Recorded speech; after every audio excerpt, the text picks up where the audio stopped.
So, a very good morning to all of you. Welcome you all in Chapter 2 Microorganism Friends and Foe of Class 8. हम लोगों ने chapter 1 में class 8 के पढ़ा था कि इरिगेशन से रिलेटेड चैप्टर था. Okay, so now we will read chapter 2 microorganism friends and foe. Okay, microorganism friends and foe as the chapter suggests बोल रहा है कि माइक्रो ऑर्गेनिज्म या तो फ्रेंड्स होते हैं और फो भी होते हैं. फो का मतलब क्या होता है पता है आपको? एनिमी. फ्रेंड्स का मतलब तो सारे लोग जानते होंगे, लेकिन फो का मतलब होता है एनिमी यानी दुश्मन. या ये जैसे कि आपका यहाँ पे चैप्टर दिखा रहा है माइक्रो ऑर्गेनिज्म फ्रेंड्स एंड फो, यानी कि कहने का क्या मतलब है कि माइक्रो ऑर्गेनिज्म जो है वो दोस्त भी होते हैं और दुश्मन भी होते हैं. Let's see what it is saying in the chapter. Okay, you have seen several kinds of plants and animal. आप लोगों ने बहुत तरह के plants and animals देखे होंगे. However, there are other living organisms around us which we normally cannot see. These are called microorganisms, okay, or microbes. For example, you might have observed that during the rainy season moist bread gets spoiled and its surface get covered with grayish white patches. Okay. हम लोगों ने बहुत सारा plants और animals को तो देखा ही है जो हमारे आसपास रहते हैं, ठीक है, लेकिन बहुत सारी ऐसी भी ऑर्गेनिज्म हैं, ठीक है, माइक्रो ऑर्गेनिज्म है जिनको कि हम नहीं देख सकते अपनी नंगी आंखों से, जिनको कि हम नहीं देख सकते, उनको हम माइक्रो ऑर्गेनिज्म कहते हैं या उनको हम माइक्रोब्स भी कहते हैं. For example, you might have observe that during rainy season moist bread gate spoiled and its surface get covered with greyish white colour. आप लोगों ने देखा होगा कि रेनी सीजन्स में, यानी कि जब बरसात का दिन होता है या मॉइस्चर बहुत ज़्यादा होता है, तो ब्रेड के ऊपर, ऐसे ब्रेड होता है ना, उसके ऊपर ग्रेइश टाइप का या वाइट कलर का इस तरह से जो है सो कुछ उग जाता है, तो उसको क्या कहते हैं हम, ठीक है. Observe this patches through magnifying glasses. अगर आपके घर में मैग्नीफाइंग ग्लासेस होगा तो ये जो पैचेस होगा इसको आप ऑब्जर्व कीजिएगा, ठीक है.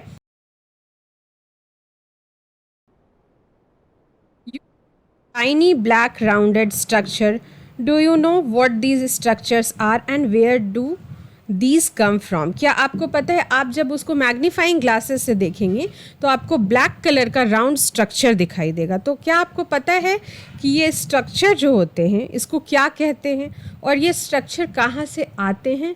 Okay, now let's invent. अब ये तो हमारे दिमाग में आ गया कि हाँ ठीक है, ब्रेड होता है, ब्रेड के ऊपर वाइट पैचेस या ग्रे पैचेस आ जाते हैं, लेकिन अब हम लोगों को ये इन्वेंट करना है कि कैसे, कहाँ से आते हैं, actually what they are. Okay, micro organism. अब हम दूसरे टॉपिक पे आते हैं. माइक्रो ऑर्गेनिज्म इसी चैप्टर का टॉपिक है. Okay, collect some moist soil from the field in a beaker and add water to it. आपको कुछ क्या करना है, गीली मिट्टी को ले लेना है बीकर में. बीकर इस तरह का होता है, ठीक है. बीकर या किसी कंटेनर में भी ले सकते हैं या फिर शीशे की ग्लास में भी ले सकते हैं. After the soil particles have settle down. Settle down का मतलब जैसे कि आप पानी लिए, ठीक है, उसमें बीकर में सॉइल को डालें, तो जब सॉइल बैठ जाए ना नीचे, सेटल डाउन हो जाए, then observe a drop of water from the beaker under the microscope. जो पानी होता है ना, जैसे हम सॉइल लिए, सॉइल नीचे बैठ गया, फिर उसमें जो पानी है उसको हम ऑब्जर्व करेंगे तो हमको क्या देखने को मिलेगा. Take a few drops of water from the pond, spread on a glass slide and observe through microscope. तो ये कह रहे हैं कि आप बीकर पे सॉइल डालिए और उसमें पानी डालिए, तो उस पानी को आप ऑब्जर्व कीजिए या पॉन्ड के पानी को ऑब्जर्व कीजिए. आपको पता है, I am going to tell you the answer. मैं बताती हूँ आपको इसका आंसर. आपको छोटे छोटे पार्टिकल्स मिलेंगे, ठीक है, ब्लैक कलर का या छोटा छोटा कीड़ा टाइप का मिलेगा. Is that clear? वो आपको दिखाई देगा, वो माइक्रो ऑर्गेनिज्म होता है, ठीक है.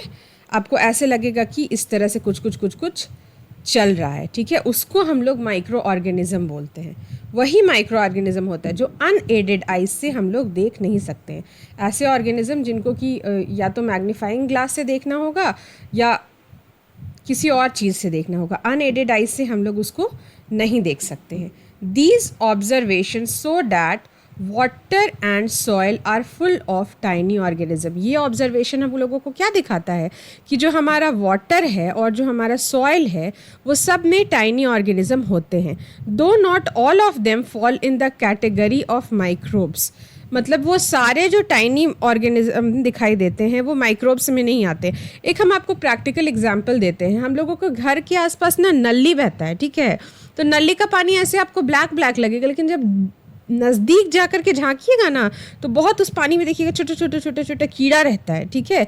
तो आपको पता चलेगा कि वो जो है वो मतलब उसको माइक्रो ऑर्गेनिज्म नहीं बोल सकते हैं, लेकिन टाइनी ऑर्गेनिज्म ज़रूर होते हैं। तो हर टाइनी ऑर्गेनिज्म को हम लोग माइक्रोब्स नहीं बोल सकते हैं। नाउ लेट्स सी कि किसको माइक्रोब्स बोलते हैं। दीज माइक्रो ऑर्गेनिज्म और microbes are so small in size that they cannot be seen with the unaided eyes। unaided eyes का मतलब क्या है कि कुछ अगर आप एक्स्ट्रा इंस्ट्रूमेंट नहीं लगा रहे हैं, जैसे मैग्नीफाइंग ग्लास नहीं यूज़ कर रहे हैं, तो आपको वो नहीं दिखेगा। Is that clear? Okay, some of these such as fungus that grows on bread can be seen with magnifying glass। जो हमारे ब्रेड पे ग्रेश या वाइट कलर का होता है वो तो फंगस होता है, उसको हम लोग मैग्नीफाइंग ग्लास से देख सकते हैं। लेकिन कुछ तो मैग्नीफाइंग ग्लास से भी नहीं दिखेंगे, उनको माइक्रोस्कोप से ही देखना पड़ेगा। Others can not be seen without the help of microscope. That is why these are called micro organism और microbes. Now you come to understand कि क्यों ये जो टाइनी पार्टिकल्स होते हैं उनको हम लोग माइक्रो ऑर्गेनिज्म या माइक्रोब्स बोलते हैं।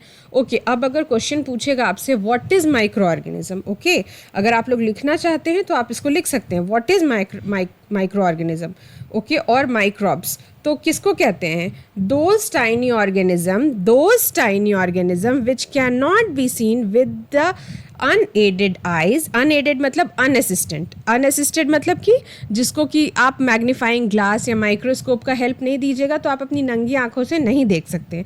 That is called micro organism. जो बच्चे लिखना चाहते हैं वो बिल्कुल लिख सकते हैं। Okay, micro organism are classified into 4 major groups. Micro organism, this is also very important. Okay, यहाँ से क्वेश्चन आ सकता है कि 4 major groups. These groups are bacteria, fungi, protozoa and algae। देखिए एक लाइन यहाँ पे बहुत इंपॉर्टेंट है, that here it is saying that micro organism are classified into 4 major groups. ऐसा नहीं है कि बस यही ग्रुप्स है, ठीक है, और भी बहुत सारे माइक्रो ऑर्गेनिज्म होते हैं और उसको अलग अलग नाम दिया गया है, लेकिन ये मेजर ग्रुप है, bacteria, fungi, protozoa and algae. Some of these common microorganism are shown in figure 2.1 to 2.4। Okay, मैं आप लोगों को ये जो फिगर दिया हुआ है, जो लेवल फिगर है, मैं यहाँ पे ले जा करके कुछ बैक्टीरिया और फंगाई के फोटोज़ हैं वो मैं आप लोगों को दिखा दूंगी। Is that clear? Okay, now on moving forward, अब आगे बढ़ते हैं। One line is very important. Viruses are also microscopic but are different from other microorganisms. This one is very, very important. Viruses are also microscopic. Okay, what this term microscopic represent? Viruses जो होते हैं ना, समझिए, ये living thing की भी तरह काम करते हैं और ये non living thing की तरह भी काम करते हैं। जब ये बाहर होते हैं तो ये अपने आप को मल्टीप्लाई नहीं कर सकते, इनको एक लिविंग बॉडी चाहिए, यानी कि होस्ट ऑर्गेनिज्म चाहिए जिसमें कि ये अपने आप को मल्टीप्लाई कर पाए। Just like corona virus. हम लोग कह रहे थे ना कि कोरोना वायरस में कभी कोई ये सोचा कि कोरोना वायरस जब स्प्रेड हो रहा था, एकदम ध्यान से समझिएगा इस बात को, कोरोना वायरस जब स्प्रेड हो रहा था तो हम लोगों ने क्यों लगा करके रखा हुआ था कि कर्फ्यू लगा के रखा हुआ है, ठीक है, इसलिए क्योंकि वायरस है, ठीक है, अगर कोई टच किया तो उसको अगर कोई लिविंग ऑर्गेनिज्म या होस्ट ऑर्गेनिज्म नहीं मिला, कोई और लिविंग बॉडी, तो वो खुद ब खुद 72 आवर्स के अंदर मर जाएगा। Is that clear? क्योंकि कोरोना एक वायरस था, तो वो जब तक उसको कोई लिविंग ऑर्गेनिज्म नहीं मिल रहा है, जब तक उसको होस्ट ऑर्गेनिज्म नहीं मिल रहा, तब तक तो वो नॉन लिविंग थिंग है। वो एक सर्टेन टाइम तक वो जिंदा रहेगा नॉन लिविंग थिंग्स पे, जैसे डेस्क पे लग गया, पेन पे लग गया, तो वो एक 72 आवर्स तक जिंदा रहेगा, फिर वो खुद ब खुद मर जाएगा, तो उससे कोई खतरा नहीं है। दैट इज़ वाई कर्फ्यू का प्रोविज़न किया गया था जब कोरोना आया था, ठीक है। Corona virus. तो कोरोना इज़ ऑल्सो माइक्रोस्कोपिक, इसीलिए यहाँ पे माइक्रोस्कोपिक टर्म यूज़ किया गया है। इस बात को एकदम दिमाग में बैठा लीजिएगा, कोरोना से रिलेट कीजिएगा, आपके दिमाग में बिल्कुल क्लियर पिक्चर हो जाएगा कि वायरसेस जो होते हैं वो लिविंग भी होते हैं और नॉन लिविंग भी होते हैं। लिविंग कैसे होते हैं कि होस्ट ऑर्गेनिज्म जैसे बॉडी में मिला, जैसे मान लो तुम्हारे बॉडी में कोरोना वायरस है, हम कॉन्टैक्ट में आए, मेरे अंदर, उसके अंदर कोरोना मल्टीप्लाई हो रहा है, फिर मेरे अंदर कोरोना मल्टीप्लाई होने लगा, वो लिविंग थिंग की तरह रिएक्ट करने लगा, ठीक है। लेकिन अगर हम पेन छुए, पेन 72 आवर्स तक छोड़ दिए, देन क्या हुआ, वो आपका वो मतलब वो खुद ही मर गया। इसीलिए आप लोगों को पता है मुझे भी कोरोना हुआ था, तो हम जिस रूम में आइसोलेट हुए थे, तो उस रूम को मैंने 9-10 दिन तक छोड़ दिया कि कोई उस रूम में आएगा नहीं, जाएगा नहीं, कुछ भी छुएगा नहीं, तो वायरस खुद ब खुद मर जाएगा, तो किसी को स्प्रेड होने का खतरा नहीं रहेगा। ओके, तो यहाँ पे माइक्रोस्कोपिक टर्म इसीलिए यूज़ किया हुआ, which may be a bacterium, plant or animal. अब ऐसा नहीं है कि मतलब जो वायरस है वो ह्यूमन बींग्स में ही होगा, वो बैक्टीरिया में भी जा सकता है, वो प्लांट्स में भी जा सकता है और वो एनिमल में भी जा सकता है। Some of the viruses are shown in figure 2.5। यहाँ पे मैं फिगर दिखा दूंगी आपको। Common elements like cold, influenza and most cough are caused by viruses. Elements का मतलब क्या होता है? बीमारी, ठीक है। एलिमेंट्स का मतलब होता है बीमारी। If you want to write it down, लिख लीजिए। कुछ एलिमेंट्स यहाँ पूछा जाता है कि cold is caused by which micro organism, influenza by which micro organism.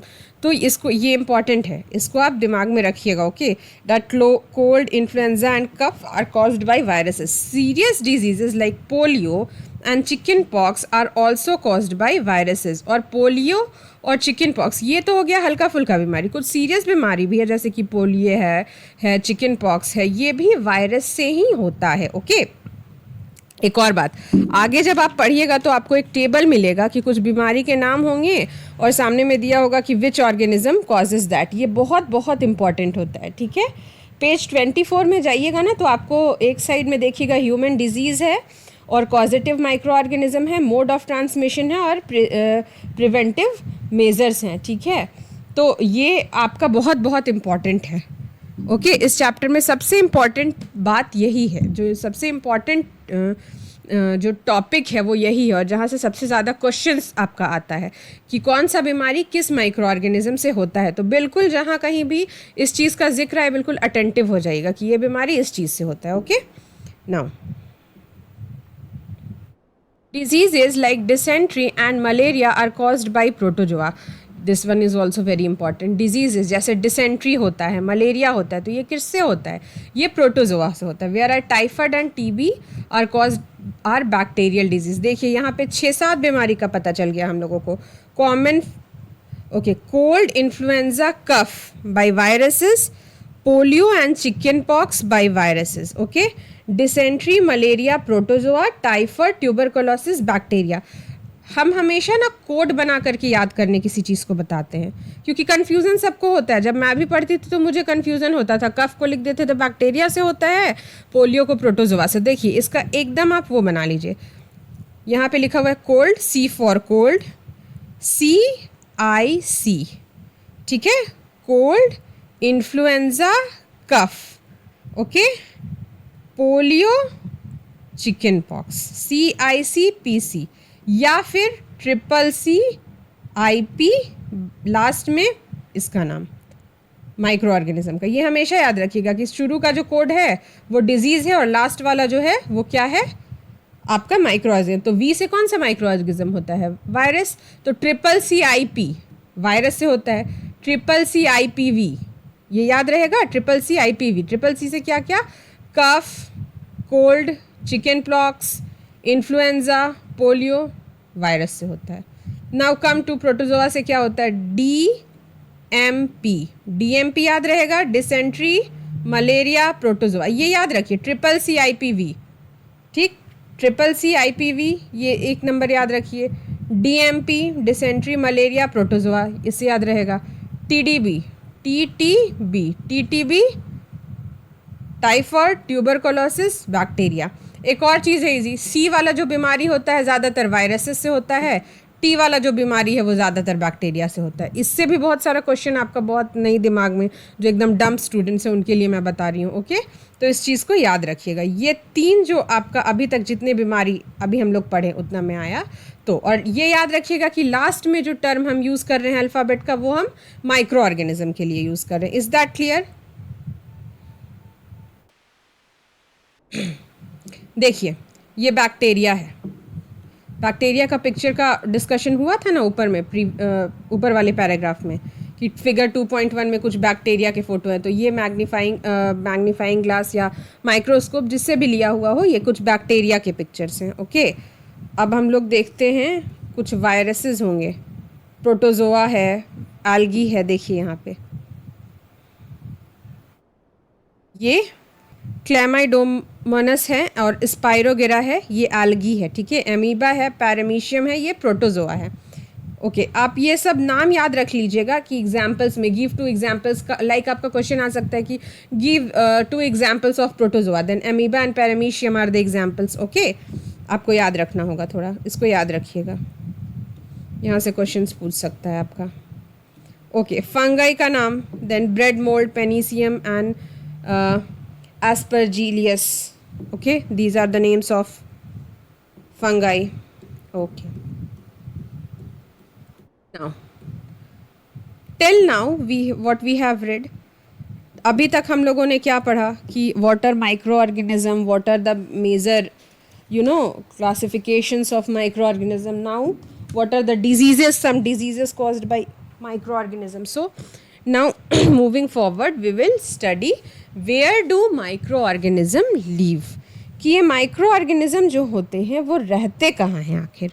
ठीक है, microorganism may be single celled like bacteria and some algae and protozoa or multi cellular such as many algae and fungi. Okay, microorganism जो होते हैं वो single celled भी हो सकते हैं और मल्टी सेल्यूलर। बैक्टीरिया को कह रहा है कि बैक्टीरिया जो होता है वो सिंगल सेल्ड होते हैं। Okay, you have to remember this, keep this in mind, that name which micro organism which is single celled, then the answer is bacteria.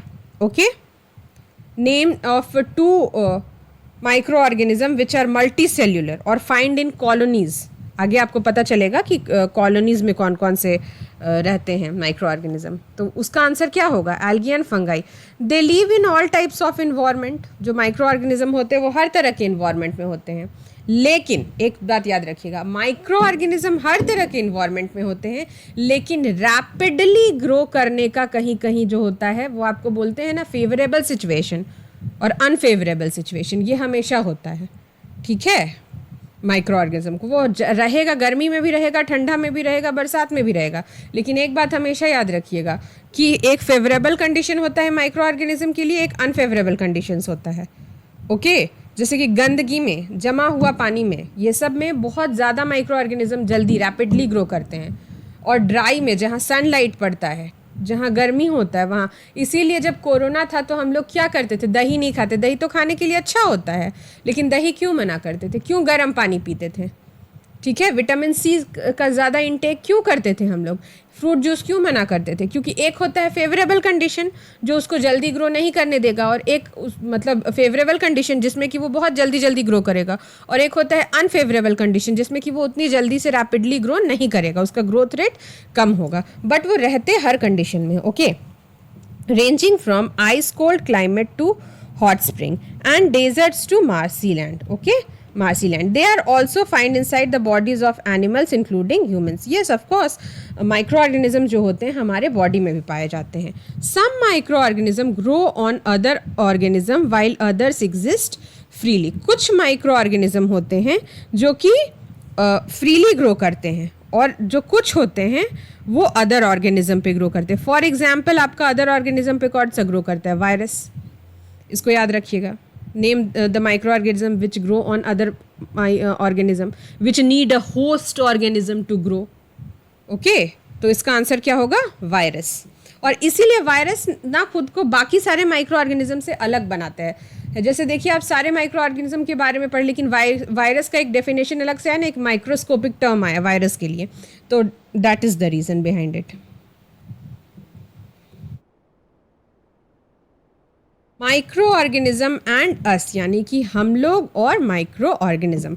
Micro organism play an important role in our life. Some of them are beneficial in many ways, where are some of them are harmful and cause diseases. Let's study about them in detail. Okay, micro organism जो होता है वो हमारी ज़िंदगी में बहुत important role play करता है. Okay, we all are of grey colour, ये हमेशा याद रखिएगा. प्रकृति में जो कुछ भी चीज़ है वो अच्छी भी है और बुरी भी है. ठीक है, micro organism are beneficial also and they are harmful also.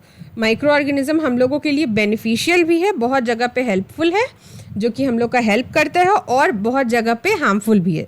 ठीक है, अब हम लोग पढ़ते हैं कि कैसे हेल्पफुल है और कैसे हार्मफुल है. Okay, microorganism. Microorganisms are used for various purposes. They are used in preparation of curd, bread, cake. Okay. Microorganism जो होते हैं, number one, they are used for many purposes. Microorganisms are used for preparation of curd, bread and cake. यहाँ पे right 2 or 3 benefits आ जाएगा आपका. Benefits of microorganism. So they are used in the preparation of curd, bread and cake. Okay. Now, they are also used up in cleaning the environment. Second number, used for cleaning the environment. अगर आपका question आ गया right 2 benefits या 4 benefits या 5 benefits, whatever it is, तो ये second point है आपका. It also helps in cleaning up the environment. Later on I will discuss that how. Okay, कैसे क्लीनिंग अप में काम करता है. For example, the organic waste, vegetable peel, remains of animals and feces etc. are broken down into harmless and usable substance by bacteria. Okay, recall that bacteria are also used in the preparation of medicine. Okay, देखिए ये जो हमारा bacteria होता है ये हमारा environment को clean करने में भी हेल्प करता है. अच्छा, कभी सोचे हो कि इन्वायरमेंट को अगर बैक्टीरिया या माइक्रो ऑर्गेनिज्म क्लीन नहीं करते तो क्या होता. मान लो ठीक है कुछ सड़ा हुआ पड़ा ही हुआ है, माइक्रो ऑर्गेनिज्म नहीं उसको डिकम्पोज करते तो क्या होता. At some point of time क्या होता, डेड बॉडीज़ पड़ी रहती, माइक्रो ऑर्गेनिज्म उसको तोड़ करके सॉइल में नहीं मिलाते तो पूरा अर्थ डेड बॉडीज़ और कचरे से भर जाता है और फिर हम लोग कहाँ रहते. तो इस तरह से माइक्रो ऑर्गेनिज्म बहुत हेल्पफुल है. एक कुछ टाइम लेते हैं, उसके बाद क्या होता है, लाश को भी तुम देखते हो मुसलमान लोग लाश को गाड़ देता है. क्या होता है, वो 100 साल बाद तक वो लाश निकालोगे तो वैसे ही रहेगा. नहीं, माइक्रो ऑर्गेनिज्म ही उसको धीरे धीरे मिट्टी में गाड़ दफना देता है. तो माइक्रो ऑर्गेनिज्म ही उसको क्या करते हैं, धीरे धीरे. अच्छा, एक और बात बताते हैं. ये तो हो गया आपका. आप कभी ये सोचे हो कि जब हिंदू लोग लाश को जलाते हैं आम का लकड़ी डालता है, चंदन का लकड़ी डालता है, क्यों डालता है. कभी सोचे हो कि क्यों डालता है. घी डालता है ऊपर से, ताकि जब लाश जले तो उससे जो हार्मफुल गैसेस निकले उसको न्यूट्रलाइज कर दे चंदन का लकड़ी, आम का लकड़ी. समझे. जो भी सनातन धर्म में हमारा नियम बनाया गया है वो सारा जो नियम है ना आपका, वो इन्वायरमेंट को संतुलित करने के लिए, प्रकृति को संतुलित, ऐसे ही नहीं बनाया गया है. वो बस उसको ऐसे ऑर्थोडॉक्सली आप लोग फॉलो मत कीजिए. हर चीज़ के पीछे एक रीज़न है. समझे, हर चीज़ के पीछे एक रीज़न है. तो for example, the organic waste, pills, remains of animals and feces are broken down into harmless and usable substance by bacteria. Okay, now it is also recall that bacteria are also used in the preparation of medicine. Third point. This is third point. 2 points we have already got. Ye third point, that microorganisms are helpful in preparation of medicines, that is antibiotics. In agriculture they are also used to increase soil fertility by nitrogen fixing. Rhizobium bacteria हम लोगों को मिलता था ना leguminous plants के root में, जो कि नाइट्रोजन को फिक्स करने में काम करता था. तो माइक्रो ऑर्गेनिज्म सॉइल फर्टिलिटी को भी इंक्रीज करने में काम करता है. आपको समझ में आ गया. यहाँ देखिए 4 पॉइंट्स आपको मिल गया आंसर. ये बहुत इंपॉर्टेंट है. ये जो आप पढ़ रहे हैं ना माइक्रो ऑर्गेनिज्म एंड अस, तो beneficial, how can you say that write 4 benefits of micro organism. तो पहला आपका क्या हो जाएगा, they are use for the preparation of curd, bread and cake, ऊपर जो आप पढ़े थे. उसके बाद they are use for cleaning up the environment. Number second. Number third, they are use for making medicines like antibiotics, we will read further. और they are used for soil fertility to increase soil fertility. Number 4। तो ये जो paragraph है ये बहुत important है, आपको 4 points यहीं से मिल गया। अब हम लोग डिटेल में पढ़ेंगे कि कैसे माइक्रो ऑर्गेनिज्म कर्ड को बनाने में और ब्रेड या केक को बनाने में हेल्पफुल होते हैं। ये तो सारा बेनिफिट्स पढ़ लिए हम लोग इसका, तो थोड़ा डिटेल में भी हम लोग जाएंगे इसके। ओके, तो till now we have read that how microorganisms are beneficial for us. Okay, now making of curd and bread. You have learnt in class 7 that milk is turned into curd by bacteria. हम लोगों ने class 7 में भी पढ़ा है कि milk जो है, जैसे आप लोग देखे होंगे घर में मम्मी लोग दही कैसे जमाती है। दूध रहता है, ठीक है, उसमें थोड़ा सा दही का जोरन डाल देती है और कुछ देर छोड़ देती है तो वो पूरा दही में कन्वर्ट हो जाता है। तो दही कैसे बनता है? With the help of bacteria. और उस बैक्टीरिया का क्या नाम होता है? कर्ड। फॉर्मेशन ऑफ कर्ड में कौन सा बैक्टीरिया हेल्प करता है? लैक्टोबैसिलियस। ओके, इसका नाम याद रखिएगा आप लोग, lactobacillus. Okay, which bacteria is used for converting the curd, converting the milk into curd? Then the name of the bacteria is lactobacillus. Okay, fine. Curd contains several microorganisms. Of these, the bacterium lactobacillus promotes the formation of curd. Curd contains several microorganisms. Of these, the bacterium lactobacillus promotes the formation of curd. ठीक है, curd में बहुत सारा micro organism होता है, लेकिन इसमें सबसे ज़्यादा हेल्पफुल कौन सा बैक्टीरिया होता है? लैक्टोबैसिलियस नाम का जो आपका बैक्टीरिया होता है वो कर्ड के फॉर्मेशन में हेल्पफुल होता है। It multiplies in milk and converts it into curd. What happens actually when we put some curd in a milk? तो क्या होगा कि ये जो बैक्टीरिया है ये मिल्क के अंदर जा कर के मल्टीप्लाई होने लगता है, ठीक है, रेप्लिकेट करने लगता है खुद को।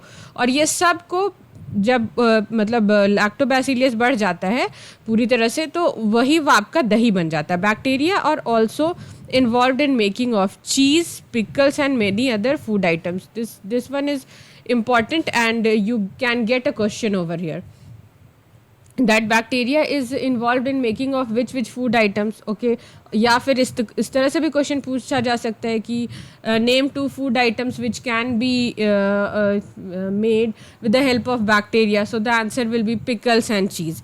An important ingredients of rava, idli and bhatura is curd. Okay, can you guess why? Okay, आप लोग देखे होंगे कि डोसा जो हम लोग बनाते हैं तो मम्मी लोग घर में क्या करती हैं, जो मैदा होता है उसमें उसको दही से सानती हैं। ठीक है, मैदा को क्या करेगी? दही डाल करके सानेगी, और उसके बाद फिर वो जब वो बहुत मतलब एकदम ना उसका जो डो होता है, जो आटा हम लोग गूंथते हैं उसको डोइंग बोलते हैं, तो उसका जो डो होता है वो बहुत फ्लफ़ी हो जाता है। तो फ्लफ़ी कैसे होता है? क्योंकि कर्ड में बैक्टीरिया होता है, तो बैक्टीरिया जो होता है इसमें रेप्लिकेट करता है, जिसकी वजह से जो एकदम मैदा होता है वो सॉफ्ट हो जाता है। तो जब हम लोग भटूरा छानते हैं तो बिल्कुल फुला फुला होता है। Okay, can you guess why? Bacteria and yeast are also helpful for fermentation. Okay, bacteria और जो हमारा यीस्ट होता है वो फर्मेंटेशन के प्रोसेस के लिए भी बहुत हेल्पफुल होता है। Further will study what is fermentation. I am going to tell you, don't worry about it that what is fermentation. ठीक है, तो helpful for fermentation of rice, idlis and dosa batter. Batter मतलब जो घोल हमारा होता है ना, जो हम लोग डोसा का घोल बनाते हैं उसको हम लोग बैटर बोलते हैं। ओके, एक हाफ kg फ्लोर आटा या मैदा, ठीक है, add some sugar and mix with warm water, add small amount of yeast powder and knead to make a soft dough. What do you observe after 2 hours? Did you find the dough rising? क्या कह रहे हैं यहाँ पे? आटा ले लीजिए, मैदा ले लीजिए, उसमें थोड़ा शुगर डाल दीजिए, गर्म पानी डाल दीजिए और कुछ यीस्ट पाउडर डाल दीजिए, थोड़ा सा यीस्ट पाउडर आप उसमें डाल दीजिए। तो आप क्या ऑब्जर्व करेंगे? 2 घंटे के बाद, 2 घंटे तक उसको छोड़ दीजिए। 2 घंटे के बाद आप क्या ऑब्जर्व करेंगे कि जो आटा आप सान के रखे तो वो देखिए ऐसे फ्लफ़ी हो गया है। ठीक है, ये मैदे के साथ भी कर सकते हैं, हम लोग मैदा के साथ भी ऐसा करते हैं। आप देखिएगा जो भटूरा के लिए मैदा गूंथ के रखते हैं ना, वो ऐसे ही हो जाता है। 2 घंटे 3 घंटे तक अगर आप मैदा में दही डाल करके सान करके रख दीजिएगा तो इसी तरह से वो राइज कर जाता है। ओके, अब ये क्यों होता है? Why this happens? Yeast reproduces rapidly and produces carbon dioxide. Yeast जो होता है वो बहुत रैपिडली रिप्रोड्यूस करता है, ठीक है। और क्या प्रोड्यूस करता है? Carbon dioxide during respiration. Respiration के टाइम पे कार्बन डाइऑक्साइड को ये प्रोड्यूस करता है। Bubbles of gas fill in dough increases its volume.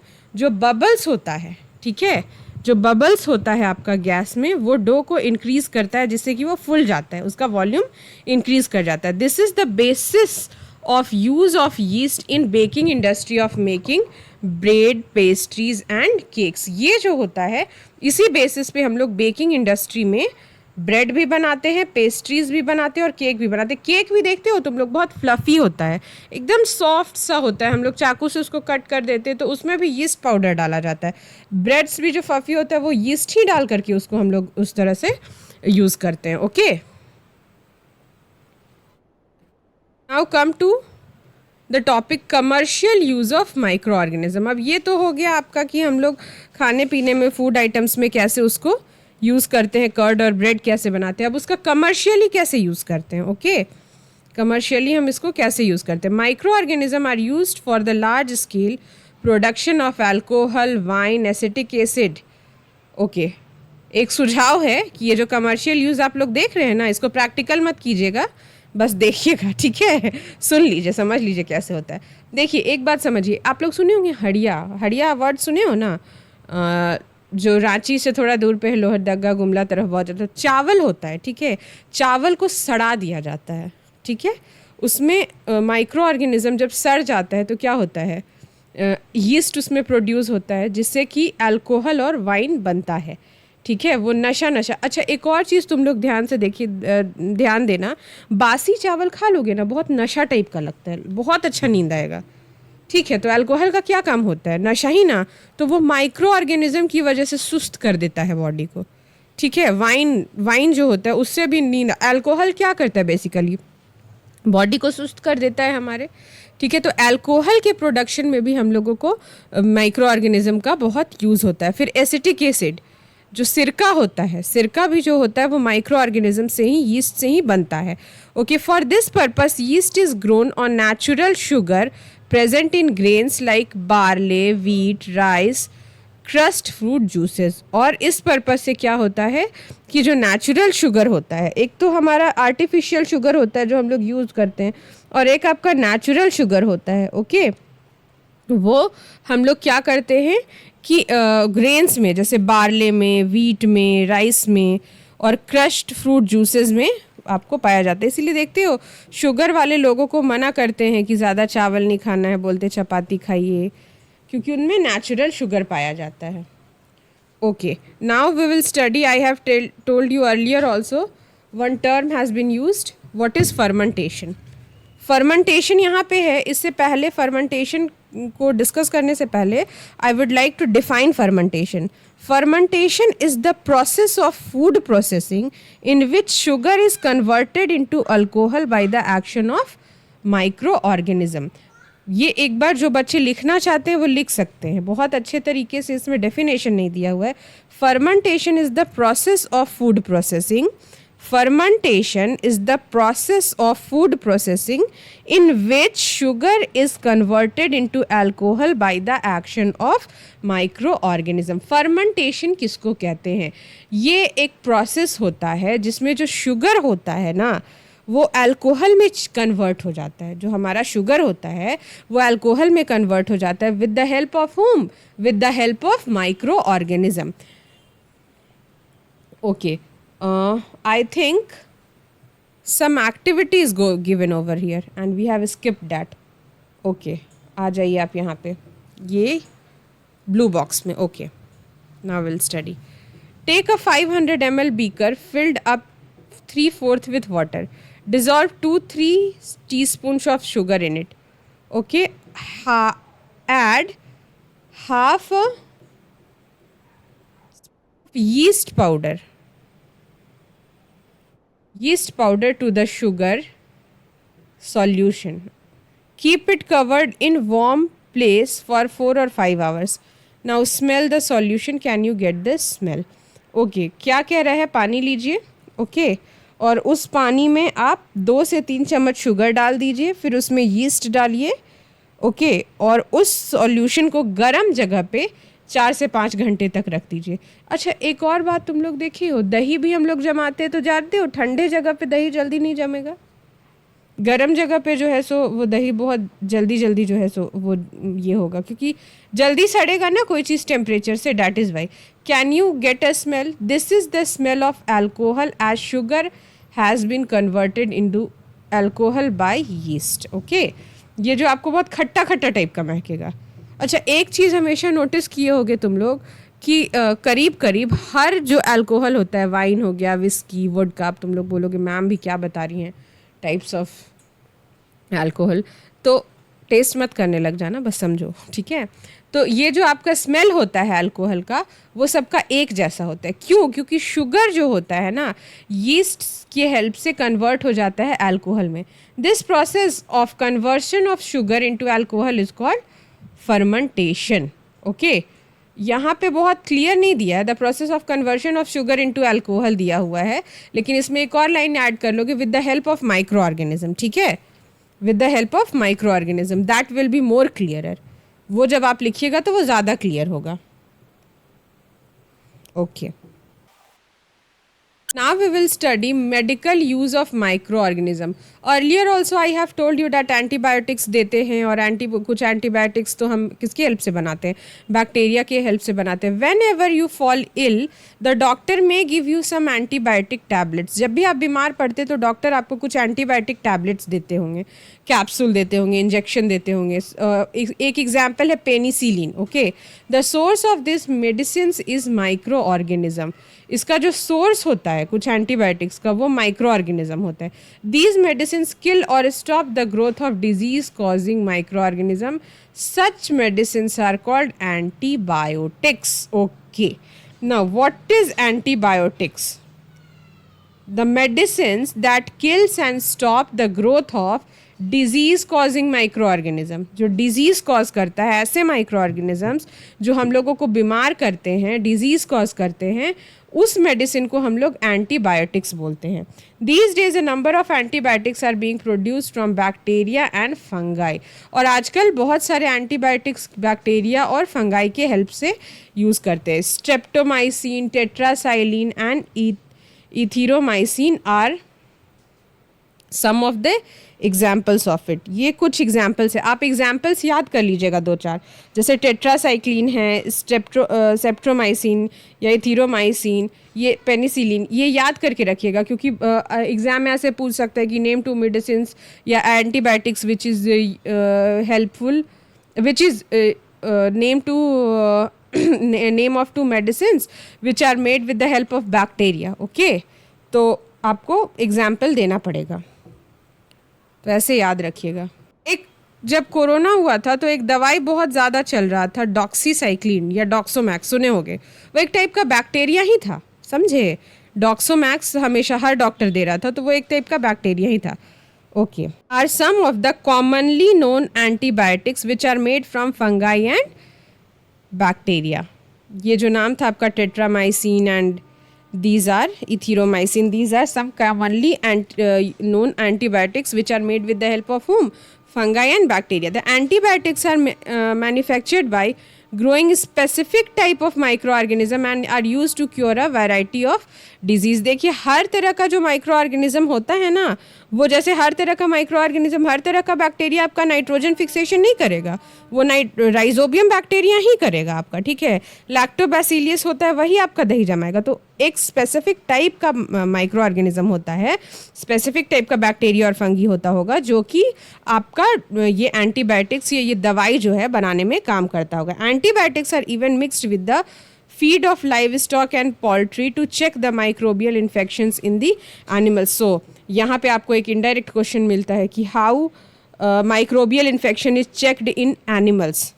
Okay, animals में कैसे हम लोग माइक्रोबियल इन्फेक्शंस को चेक करते हैं। चेक का मतलब कि रोकना। ओके, एंड तो इसका आंसर क्या होगा कि we can mix the antibiotics in the feed of livestock and poultry and we can prevent the microbial infections in animals. Okay, they are also use to control many plant diseases. अच्छा, आप एक बात देखे होंगे, बहुत लोगों के घर में मम्मी लोग पूजा करती हैं तो उड़हुल का फूल हम लोग लगाते हैं, ठीक है। उड़हुल का जो फूल लगाओगे ना आप लोग, तो उसका जो डंटी होता है उसमें देखोगे वाइट वाइट वाइट वाइट चिपक जाता है।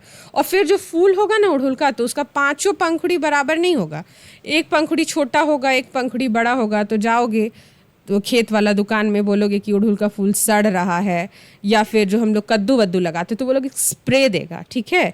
तो वो भी क्या होता है आपका, कुछ तो केमिकल्स भी होता है जो कि आपके माइक्रो ऑर्गेनिज्म को रोकने में काम आते हैं, लेकिन कुछ ऐसे आपके एंटीबायोटिक्स होते हैं जो कि बैक्टीरिया और फंगाई के ही हेल्प से बनते हैं, जो कि प्लांट डिजीजेस को भी मतलब रोकते हैं। Okay, now we'll come to this yellow box. It is important to remember that antibiotics should be taken only on the advice of qualified doctor. Also, you must complete the course of prescribed doctor. एक और बात, ऐसे तो आप लोग normal सर्दी बुखार में भी देखते होंगे कि एजिथ्रोमाइसिन देते हैं हम लोग, ठीक है। एजिथ्रोमाइसिन देते हैं और उसके साथ एक कालपोल देते हैं। तो हम लोग क्यों ऐसा बोलते हैं कि एंटीबायोटिक को एक मतलब टाइम तक देना चाहिए, क्योंकि ऐसा नहीं है कि एक बार आप दे दिए एंटीबायोटिक तो मर गया, कुछ मरा, फिर उसको रिपीटेडली दोगे तब ना वो बॉडी में एक्ट करता रहेगा। तो जो सामने वाला, जैसे मान लो आपके बॉडी में डिजीज़ कॉजिंग माइक्रो ऑर्गेनिज्म है और ये एंटीबायोटिक्स है, ठीक है। इधर से ये रेप्लिकेट कर रहा है, अब ये तुम सुबह में खाए फिर नहीं खाए तो क्या होगा, एक समय तक तो आपका, जब तक इसका इफेक्ट है तब तक तो ये रेप्लिकेशन को रोका, जो भी रेप्लिकेट हुआ उसको मार दिया। लेकिन क्या होगा उसके बाद, शाम को दवाई नहीं खाए एजिथ्रोमाइसिन, अब ये तो रेप्लिकेट हो गया, यानी फिर बुखार आ जाएगा, तो इसको चेक नहीं करने पाएगा। इसीलिए हम लोग बोलते हैं कि एक क्वालिफाइड डॉक्टर के ही हेल्प से आप लोगों को अच्छा एंटीबायोटिक लेना चाहिए, जो कि उस बीमारी में, उस पर्टिकुलर बीमारी में काम करता हो, और उसका डोज भी जो है ना क्लियर होना चाहिए, ठीक है। बहुत आप लोग सुन रहे होंगे कि बहुत ज़्यादा हाई एंटीबायोटिक्स दे देने से भी प्रॉब्लम हो जा रहा था, कोरोना में बॉडी वीक हो जा रहा था और बहुत सारा चीज़ हो रहा था, ठीक है। तो इस चीज़ को हम लोगों को समझना बहुत ज़रूरी है। If you take antibiotics when not needed or in wrong doses, then it may the drug less effective when you might need it in future. अच्छा, हम लोग नहीं बोलते हैं कि हल्का सा सर्दी बुखार हुआ तो थोड़ा सा बॉडी को खुद से उसको कोप अप करने दो। हम लोग ऐसा बोलते हैं ना कि हर छोटा बात पे दवाई नहीं खाना चाहिए। क्यों हम लोग ऐसा बोलते हैं? मान लीजिए कि आपको छोटा सा कुछ हुआ और आप बहुत हैवी दवाई ले लिए, ठीक है, तो आपको क्या हो जाएगा, आपका बॉडी को आदत हो जाएगा हाई एंटीबायोटिक का। तो जब उस हाई एंटीबायोटिक का आपको ज़रूरत होगा तो वो काम ही नहीं करेगा। इसीलिए छोटे छोटे बीमारी में हम लोगों को तुरंत दवाई नहीं खाना चाहिए। हम लोगों को कोशिश करना चाहिए कि हमारा जो बॉडी है उसको खुद कोप अप करे। और ये जो हम लोग नहीं गिलोय पिलाते थे, आप लोगों को याद होगा कि कोरोना वायरस जब था तो गिलोय बहुत पिलाते थे। गिलोय क्या कोई एंटीबायोटिक था? नहीं। वो क्या करता था, वो जो हमारा वाइट ब्लड सेल्स है, जो हमारा इम्यूनिटी सिस्टम है, उसको बढ़ा देता था, मतलब वो बॉडी को ताकतवर कर देता था, ठीक है। मान लो कि ये वायरस है, बहुत ज़्यादा रेप्लिकेट हो रहा है, हम गिलोय दिए तो बॉडी का लड़ने का ताकत को बढ़ा दिया, तो ये खुद ब खुद कमज़ोर हो जाएगा। आया बात समझ में? Also antibiotics taken unnecessarily may kill the beneficial bacteria in the body. और आप लोग बिना मतलब का छोटा छोटा बात पे लेते रहिएगा एंटीबायोटिक्स, तो वो जो बेनिफिशियल बैक्टीरिया है, जो हमारा बॉडी को ज़रूरत है, वो भी किल हो सकता है। Antibiotics however are not effective against cold and flu as these are caused by viruses. और कभी कभी देखोगे, अच्छा इसीलिए कोरोना वायरस के टाइम पे जो दवाई है, हम लोग कह रहे थे हमारे पास कोई दवाई नहीं है, हम लोग कह रहे थे ना कि कोई दवाई नहीं है, क्योंकि ये वायरस से फैलता है, ठीक है। कभी कभी ये भी हो सकता है कि कोल्ड और फ्लू में हमारा एंटीबायोटिक्स काम ना करे क्योंकि वो वायरस। तो इसका क्या उपाय है कि आपका इम्यूनिटी सिस्टम जो है वो हाई रहे, या वायरस को रेप्लिकेट करने का जो फेवरेबल कंडीशन है उसको हम अनफेवरेबल कर दें। Okay, now we will study the topic vaccine. अब आता है एक वैक्सीनेशन।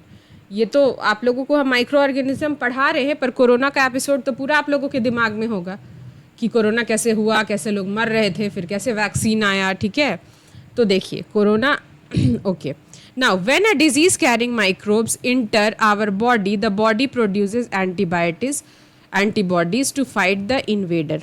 ओके, जैसे हमारे बॉडी में एंटीबायोटिक्स मतलब कुछ भी माइक्रो ऑर्गेनिज्म घुसता है तो हमारा जो बॉडी है वो स्वतः एंटीबॉडीज़ बनाता है, ठीक है। अच्छा, आप लोग ये देखे होंगे ना, कोई भी महल पे रक्षा द्वार खड़ा रहता है, उसी तरह से आपका जो बॉडी है वो एंटीबॉडीज़ बनाता है ताकि वो उस माइक्रो ऑर्गेनिज्म से लड़ सके। The body also remember how to fight the microbe if it enters again. Okay अच्छा, ये बात जो यहाँ पे कह रहा है इसको याद करो। डॉक्टर्स बार बार कह रहे थे कि जिसको एक बार कोरोना हो गया है उसको दूसरी बार कोरोना से खतरा नहीं है। क्यों? क्योंकि एक बार कोरोना वायरस बॉडी में घुसा और अगर दूसरा कोई उससे लड़ के पार हो गया तो मेरा ये जो एंटीबॉडीज़ है इसको याद है कि कोरोना से हमको कैसे लड़ना है, तो दोबारा जब कोरोना अटैक करेगा तो ये उतना इफेक्टिव नहीं होगा। ओके, यानी कि जब भी हम एक बार किसी भी माइक्रो ऑर्गेनिज्म के अगेंस्ट हमारा एंटीबॉडीज़ लड़ लिया तो वो उसके मेमोरी में स्टोर हो जाता है। Okay, if dead or weakened microbes are also introduced into a healthy body, the body fights and kills the invading bacteria by producing the suitable antibodies. Okay, this is very technical thing. इसको भी समझिए। जो vaccination corona का है, आप लोगों को पता था एक्चुअली में क्या था? वो डेड कोरोना वायरस ही था जो हमारे बॉडी में दिया जा रहा था ताकि हमारा जो एंटीबॉडी है वो याद कर सके इस चीज़ को। अच्छा, एक और चीज़ हो रहा होगा कि कुछ लोग जो कोरोना का इंजेक्शन ले रहे थे तो उन लोगों को हल्का बुखार हो रहा था, बॉडी में पेन हो रहा था। ये सब कुछ क्यों हो रहा था? क्योंकि जैसे हम लोग वैक्सीनेशन के थ्रू, ठीक है, वो डेड कोरोना वायरस को ही दिए एक्चुअली में, ठीक है, तो वो हमारा एंटीबॉडीज़ जैसे ही वो किया, तो जब एंटीबॉडीज़ बॉडी बनाएगा ना तो आपको थोड़ा हरारत लगेगा। कभी कभी देखोगे कि ऊपर से बुखार नहीं होता है लेकिन अंदर से ऐसा लगता है कि फीवर टाइप का है। अच्छा, अक्सर ये ऐसा कब होता है? जब आपको सर्दी ज़ुकाम होता है। जानते हो क्यों होता है ऐसा? क्योंकि हमारा जो बॉडी है उसके अंदर माइक्रो ऑर्गेनिज्म का अटैक हो जाता है। तो जब माइक्रो ऑर्गेनिज्म का अटैक होता है तो हमारा जो एंटीबॉडीज़ है उससे लड़ रहा होता है, समझे? तो हमारे बॉडी के अंदर तो लड़ाई चल रहा होता है, इसलिए हमको ऊपर से थकावट लगता है, नींद आता है और हम लोगों का बॉडी रेस्ट मांगता है। अच्छा, कोरोना वायरस के टाइम पे हम लोग ये भी बोल रहे थे कि रेस्ट करना है, रेस्ट करना है। क्यों रेस्ट करना है? क्योंकि बॉडी का जो एनर्जी है वो आपका लड़ाई करने में लगे, जो एंटीबॉडीज़ है वो वायरस से लड़ने में लगे। अच्छा, अब देखो, ये तो हम लोग बोलते हैं अच्छा खाना खाओ लेकिन रेस्ट इज़ ऑल्सो नेसेसरी। ये भी बोलते हैं ना कि सिर्फ खाए जा रहे हैं, रेस्ट नहीं कर रहे हैं, तो उससे हमारा बॉडी जो है सो बहुत अच्छा हेल्दी नहीं रहेगा। क्यों? क्योंकि रेस्ट जब करेंगे तो बॉडी स्थिर हो जाएगा। अभी बॉडी का एनर्जी किसी काम में नहीं लग रहा है, बॉडी जो है रेस्ट पोजीशन में। तो हमारे अंदर अगर कोई माइक्रो ऑर्गेनिज्म या किसी भी डिजीज़ कॉजिंग बैक्टीरिया वायरस का अटैक हुआ है तो मेरा जो बॉडी का वाइट ब्लड सेल है वो क्या करेगा? वो लड़ रहा होगा, उससे लड़ करके उसको ठीक कर देगा। तो हमारा बॉडी वीक नहीं होगा, उतना जल्दी बीमार नहीं होगा। इसलिए हम लोगों को थोड़ा रेस्ट भी इम्पॉर्टेंट है। इसीलिए कोरोना वायरस के टाइम पे बोल रहे थे कि बहुत ज़्यादा काम नहीं करना है। और डेथ भी इसीलिए हो रहा था। आप लोगों को पता है, जब कोरोना हो रहा था तो 9 दिन तक तो लोग ऐसा सोच रहे थे कि कोरोना, तो आपका जो है 9 दिन के बाद हम नेगेटिव आ गए। लेकिन नेगेटिव आने के बाद क्या हो रहा था कि 9 दिन तक तो वायरस रेप्लिकेट किया खुद को। वो जहाँ तोड़ फोड़ बॉडी में मचाना था 9 दिन तक वो तोड़ फोड़ मचाया। उसके बाद तो बॉडी को रिकवर करने का समय चाहिए, ठीक है। एक और तरीका है इन्फेक्शन रोकने का, वो है खूब सारा पानी पीने का, ठीक है। जब भी आपको किसी भी तरह का इन्फेक्शन हो जाए, यूरिनरी इन्फेक्शन हो, किसी भी तरह का इन्फेक्शन हो, बहुत सारा, और बहुत कफ का भी प्रॉब्लम हो, तो बहुत सारा पानी पीजिए। पानी पीजिएगा ना तो आपका जो हर अंदर का जो एक एक सेल है ना वो एक्चुअली में धुलने जैसा हो जाएगा। और जब आप बार बार टॉयलेट जाइएगा ना तो उससे वो आपका जो डिजीज़ कॉजिंग बैक्टीरिया ये सब है वो निकल जाएगा। तो इसीलिए कभी भी इन्फेक्शन हो तो खूब सारा पानी पीजिए। Okay, now come to the point. The antibodies remain in the body and we are protected from the disease causing microbes for ever. और हम लोग एक बार वैक्सीनेशन ले लिए तो वो अटैक भी करेगा तो वो इफेक्टिव नहीं होगा, तो हम लोग बीमार नहीं पड़ेंगे। This is how vaccine works. Okay, now this here we are getting very important question, how the vaccination works. Okay, how the vaccination work, तो कैसे वैक्सीनेशन काम करता है? Vaccination works as the dead or weakened microbes are introduced in a healthy bodies. So body our body know how to fight with the same microbes. That is why it doesn't affect us on our body, and this is the process how the vaccination works. Several diseases including cholera, tuberculosis, smallpox, hepatitis can be prevented by vaccination. बहुत सारे ऐसे diseases हैं जैसे cholera हो गया, TB हो गया, small pox, hepatitis, ये सब वैक्सीनेशन से रोका जा सकता है. Is it clear? In your childhood, you must have been given injection to protect yourself against several diseases. Can you prepare a list of these diseases? This is useless question. क्या कीजिएगा बचपन में जो इंजेक्शंस मिला है उसका list बना करके. You may take the help from your parents. Okay, आप पेरेंट्स से भी हेल्प ले सकते हैं. It is essential to protect all children against these diseases. Necessarily, vaccines are available in the nearby hospitals. You might have seen the advertisement on TV, newspaper regarding the protection of children against the polio under the pulse polio program. हम लोगों को बच्चों को ये disease जो होता है जैसे टीवी, कॉलरा वगैरह, इससे बचाना बहुत ज़रूरी है, इसलिए हम लोग को वैक्सीनेशन बच्चों को देना बहुत इम्पॉर्टेंट है. और पोलियो वगैरह से बचाने के लिए पल्स पोलियो प्रोग्राम होता है तो वो उसमें वैक्सीन दिया जाता है. ठीक है, this is the one. Okay, now we should move further. A worldwide campaign against smallpox has finally led to the eradication from most part of the world. Eradication का मतलब पता है क्या होता है? हटाना, रिमूव करना. तो स्मॉल पॉक्स का भी आप लोग सुने होंगे, चेचक का टीका लगता था, पता है ना? वो एक्चुअली में क्या होता था? वो वैक्सीनेशन ही होता था. These days vaccinations are made on large scale from micro organism to protect human and other animals from several disease. और आजकल मैंने तो पहले ही आपको बता दिया कि बहुत सारा माइक्रो ऑर्गेनिज्म से बनता है आपका वैक्सीनेशन ह्यूमन्स को और एनिमल्स को बहुत सारे डिजीज़ से बचाने के लिए. Okay. Increasing soil fertility. Now, how the microorganism helps in increasing soil fertility? Some bacteria are able to fix nitrogen from the atmosphere to enrich the soil with nitrogen and increase its fertility. So, can you give the name of that bacteria? Yes, of course, Rhizobium bacteria. Found on the roots of leguminous plants. Leguminous plants, pulses वगैरह में. ठीक है, उसके roots में कौन सा bacteria मिलता है हम लोगों को मिलता है कौन सा बैक्टीरिया बताइए? Rhizobium bacteria. ओके, जो हमारा एटमॉस्फेयर में नाइट्रोजन है उसको सॉइल में फिक्स कर सकता है. These microbes are commonly called biological nitrogen fixers. Okay, name one bacteria which are commonly called biological nitrogen fixers. So what will be the answer? Rhizobium. ऐसे बैक्टीरिया जो कि इन्वायरमेंट में जो हमारा नाइट्रोजन होता है एटमॉस्फेयर में उसको फिक्स करता है, उसको हम लोग क्या कहते हैं? Biological nitrogen fixers. Is it clear? Now, cleaning the environment. How the micro organism helps in cleaning the environment. कैसे जो हमारा माइक्रो ऑर्गेनिज्म होता है वो इन्वायरमेंट को क्लीन करने में हेल्प करता है. Okay, Bojo and Paheli have observed the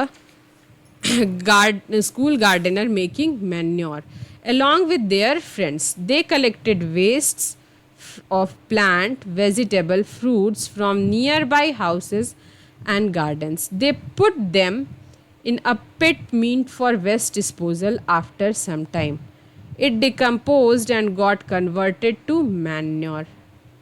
बोझो और पहेली क्या करते हैं कि गार्डनर जो होता है एक जो गार्डनर होता है उसको देखता है वो मैन्योर बनाते हुए. एक और चीज़ आप कर सकते हैं, बहुत सारे घर में हम लोग अपने घर में करते थे कि एक गड्ढा बनाते थे गार्डन में. ठीक है, और जो कुछ भी सब्जी का छिलका वगैरह या पत्ता वगैरह सूखा होता है तो उसी में डाल के फिर मिट्टी से तोप देते थे. तो इससे पता है क्या होता है? इससे क्या होता है? सॉइल का फर्टिलिटी बढ़ता है, वहाँ फूल पौधा लगाया हुआ रहता है तो वही वो डिकम्पोज होकर वो मैन्योर बन जाता है. उसी को हम लोग वर्मी कंपोस्ट बोलते हैं. Okay, along with their friends, they collected waste of plant, vegetables and fruits from nearby houses and gardens. तो वो लोग क्या करते हैं, बोझो और पहेली अपने फ्रेंड्स के साथ जा कर के प्लांट्स, एनिमल्स और फ्रूट्स का जो वेस्ट होता है उसको ले लेते हैं और उसको क्या करते हैं, एक पिट, एक गड्ढे में वेस्ट डिस्पोजल बनाते हैं और कुछ टाइम के बाद वो क्या होता है, मैन्योर बन जाता है. Boojho and Paheli wanted to know how this happened. और बोझो और पहेली क्या चाहते हैं, ये जानना चाहते हैं कि आखिर ये हुआ कैसे. Okay, now we'll see what is given in blue box. Take 2 pots, fill each pot half with soil, mark them A and B. Put plant waste in pot A, things like polythene bags, empty glass bottles and broken plastic toys in pot B. क्या किया बोझो और पहेली, या आप ही लोग क्या कीजिए कि 2 पॉट ले लीजिए A और B, इसमें छिलका विलका डाल दीजिए, सॉइल से भर दीजिए आधा, इसको भी सॉइल से आधा भर दिया और इसमें प्लास्टिक बॉटल, प्लास्टिक बैग्स वगैरह डाल दीजिए. ठीक है, कुछ टाइम के बाद क्या होगा, do you find any difference in the contents of 2 pots?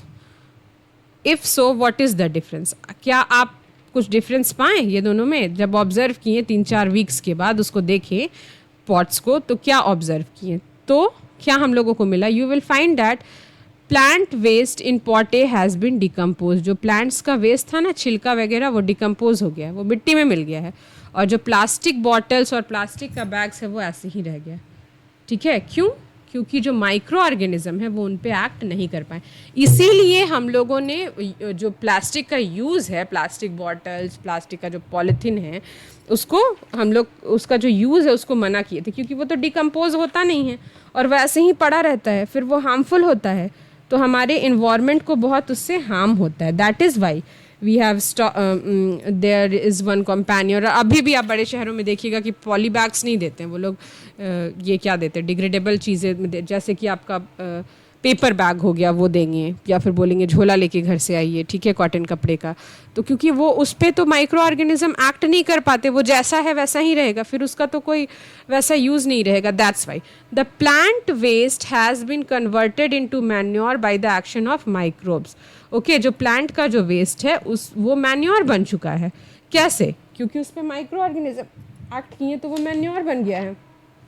लेकिन okay, now the nutrients released in the process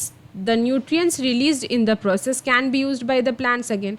और ये जो आपका केला का छिलका और ये सब जो चीज़ें थी, जो पिल्स थे वेजिटेबल्स और फ्रूट्स के, तो उससे जो न्यूट्रिएंट्स निकले तो उससे आपका वो प्लांट्स को फिर यूज़ कर लिए. ठीक है, वो प्लांट्स फिर से उस सॉइल पे अगर खेती किए तो उसका सॉइल का फर्टिलिटी बढ़ा, वो फिर से यूज़ कर दिया. मतलब कि आपका जो कुछ भी था, हम पहले भी बता चुके हैं इसको बहुत अच्छे से डिटेल्स में, तो फिर से यूज़ हो गया. लेकिन did you notice that in pot B the polythene bags, empty glasses, bottles are broken toys did not undergo any such changes. मतलब उसको जैसे रखे थे वैसे ही रह गया. क्यों? क्योंकि माइक्रोब्स इन पे एक्ट नहीं कर पाए, तो इसको कन्वर्ट नहीं कर पाए. ठीक है, मैन्योर्स में. इसीलिए हम लोगों को यूज़ नहीं करना चाहिए प्लास्टिक, क्योंकि वो इन्वायरमेंट को हार्म करते हैं. Okay, you often see large amount of dead organic matter in a form of decaying plants and sometimes dead animals on the ground. You find that they disappear after some time. This is because the microorganism decompose dead organic waste of plants and animals, converting them into simple substances. जानते हो, घर में भी खुला जगह पे कहीं पर अगर चूहा मर गया है 3-4 दिन तक बहुत महकेगा, उसके बाद देखोगे कि नहीं महक रहा है. ठीक है, और उसको मिट्टी में तो डाल दोगे तो धीरे धीरे धीरे डिकम्पोज हो जाएगा. क्यों? क्योंकि उसके ऊपर माइक्रो ऑर्गेनिज्म एक्ट करता है. ओके, और फिर से उसको कन्वर्ट कर देता है सिंपलर सब्सटेंस में. These substances are again used by other plants and animals. और फिर वो सॉइल में मिल गया तो उससे जो न्यूट्रिएंट्स निकला वो फिर से प्लांट्स और एनिमल्स यूज़ कर लेते हैं. This micro organism can be use to degrade the harmful and smelly substance and he thereby clean up the environment. और इस तरह से वो डिग्रेड करने में जो आपका हार्मफुल और स्मेली सब्सटेंस होते हैं उसको डिग्रेड करने में हेल्प करता है। ओके, और इस तरह से वो हमारे इन्वायरमेंट को क्लीन भी करता है। हम पहले भी बताए थे कि अगर माइक्रो ऑर्गेनिजम्स जैसे लाश वाश पड़ा हुआ है उसको नहीं डिकम्पोज करेंगे तो क्या होगा, कुछ समय के बाद वो पूरा जाएगा, ठीक है, पूरा लाश से भर जाएगा। तब उसके बाद हम लोगों के रहने के लिए कोई जगह नहीं बचेगा। अच्छा, कभी ये भी तुम लोग सोचे हो जहाँ पे जाते हैं दफनाने के लिए हम लोग, तो ऐसा तो नहीं है कि मतलब 20 साल के बाद पूरा चेंज हो जाता है या उसका एरिया बढ़ा देते, नहीं। एक लाश को जहाँ दफनाए फिर तो बहुत कुछ दिन के बाद फिर दूसरा लाश को भी वहीं पे दफना सकते हैं, समझे? इसीलिए, क्योंकि वो डिकम्पोज हो जाता है, जो लाश होता है, जो लाश भी होता है हमारा मिट्टी में दफनाए तो वो डिकम्पोज हो जाता है। Okay, with the help of micro organism. तो इस तरह से माइक्रो ऑर्गेनिज्म जो होते हैं वो हमारे इन्वायरमेंट को क्लीन अप करने में हेल्प करते हैं। Got it? तो अभी तक हम लोगों ने पढ़ लिया कि कैसे जो हमारे जो माइक्रो ऑर्गेनिज्म होते हैं वो क्या होते हैं, वो कहाँ रहते हैं और किस तरह से वो हेल्पफुल होते हैं। लेकिन they are not only friends, they are false, वो एनिमीज़ भी होते हैं। तो अब हम लोग इस सेशन में देखेंगे कि ये हमारे एनिमीज़ कैसे होते हैं। Okay, so harmful effects of micro organism. Okay, harmful microorganism. We'll study today harmful microorganism. Microorganism are harmful in many ways. ठीक है, some of the microorganism cause diseases in human beings, plants and animals. Such disease causing microorganisms are called pathogens. Okay, harmful micro organism भी कुछ होते हैं जो कि हम लोगों को बहुत तरीके से हार्मफुल इफेक्ट पहुंचा सकते हैं। ये जो माइक्रो ऑर्गेनिज्म होते हैं ये तो सबसे पहले आपको डिजीज़ कॉजिंग होते हैं, जो कि बहुत सारा डिजीज़ हम लोगों को फैला सकते हैं, न सिर्फ ह्यूमन बींग्स में, प्लांट्स में भी और एनिमल्स में भी। और कुछ डिजीज़ कॉजिंग जो माइक्रो ऑर्गेनिज्म होते हैं उनको क्या कहते हैं हम? डिजीज़ कॉजिंग माइक्रो ऑर्गेनिज्म को हम पैथोजेंस कहते हैं। What we call them? We call them pathogens. Okay, organisms spoil food, clothing and leather. Let us study more about their harmful activities. कुछ जो माइक्रो ऑर्गेनिज्म होते हैं वो फूड को स्पॉइल कर देते हैं, क्लॉथ्स को और लेदर्स को भी स्पॉइल करते हैं। ठीक है, जैसे हम लोग अगर खाना को बहुत मतलब गर्म माहौल में रख दिए, अगर बहुत गर्मी है और खाना हम लोग फ्रिज में नहीं रखते हैं तो देखते हैं वो खाना सड़ जाता है। तो क्या होता है एक्चुअली में, माइक्रो ऑर्गेनिज्म उस पर अटैक कर देते हैं। ये जो disease causing micro organism, this one is very important. ऐसे माइक्रो ऑर्गेनिज्म जो कि डिजीज़ कॉज करते हैं इनको क्या कहते हैं हम? पैथोजेंस कहते हैं। इनको क्या कहते हैं? पैथोजेंस कहते हैं। अच्छा, एक और टाइप्स ऑफ माइक्रो ऑर्गेनिज्म थे, बायोटिक नाइट्रोजन फिक्सर्स जिसको बोलते थे, वो उसका भी हम, ठीक है, इस तरह से याद करते जाएंगे जब भी हम आगे भी पढ़ेंगे तो। So disease causing micro organisms in humans. So humans में जो जो डिजीज कॉजिंग माइक्रो ऑर्गेनिजम्स होते हैं अब हम लोग वो पढ़ते हैं। Pathogens enter our body through air we breathe, the water we drink और द फूड वी ईट। किस तरह से ये जो पैथोजेंस होते हैं ये हमारी बॉडी में कैसे इंटर करते हैं? तो ये इस तरह से इंटर करते हैं कि हम लोग जब हवा में, ये माइक्रो ऑर्गेनिज्म होते हैं जो एयर को हम लोग ब्रीथ करते हैं, उससे जो पानी हम लोग पीते हैं कॉन्टैमिनेटेड, हम लोग बोलते हैं ना कि कहीं का भी पानी मत पियो, और अगर आपको कहीं पे सुविधा नहीं कि आप फिल्टर्ड पानी पी सको तो आप क्या कीजिए कि पानी को बहुत अच्छे तरीके से बॉयल कर लीजिए, then you should drink it. उसको बॉयल करके गर्म पानी नहीं पीना है तो ठंडा पानी पीजिए। ओके, वी ड्रिंक और फूड वी ईट। फूड भी हम लोग, जैसे वेंडर्स का खाना होता है आपका, क्या होता है कि मक्खी कहीं पे बैठी, ठीक है, वहाँ पे माइक्रो ऑर्गेनिज्म था, गंदे जगह पे बैठी, फिर वो आपके फूड पे बैठी तो वो माइक्रो ऑर्गेनिज्म का कैरियर बन गई, फिर आपका जो खाना हो गया वो क्या हो गया? गंदा हो गया, उसमें माइक्रो ऑर्गेनिज्म अटैक कर दिए। आपको माइक्रो ऑर्गेनिज्म तो नहीं दिख रहे, लेकिन अगर आप उसको खाइएगा तो कितनी बार देखिएगा कि आपने चाट फुचका खाया, आपका पेट खराब हो गया। ऐसा होता है ना? तो ये इसलिए होता है क्योंकि उस खाने पे माइक्रो ऑर्गेनिजम्स का अटैक होता है। They can also get transmitted by direct contact with an infected person or carrier by an animals। देखिए बहुत बहुत इंपॉर्टेंट है कि कभी कभी ये माइक्रो ऑर्गेनिज्म जब इन्फेक्टेड पर्सन ठीक है, पर्सन टू पर्सन भी ट्रांसमिट होता है। तो ऐसा डिजीज़ जो पर्सन टू पर्सन, जो एक इन्फेक्टेड पर्सन दूसरे इन्फेक्टेड पर्सन को इन्फेक्ट कर सकता है, ऐसे जो डिजीजेज होते हैं इनको हम क्या बोलते हैं? Communicable disease. What this kind of diseases are called? These are called communicable disease. Okay, ऐसे जो हमारे डिजीज़ होते हैं उनको हम लोग कम्युनिकेबल डिजीज़ बोलते हैं। Is that clear? आप लोगों को समझ में आ रहा है ये बात? Okay.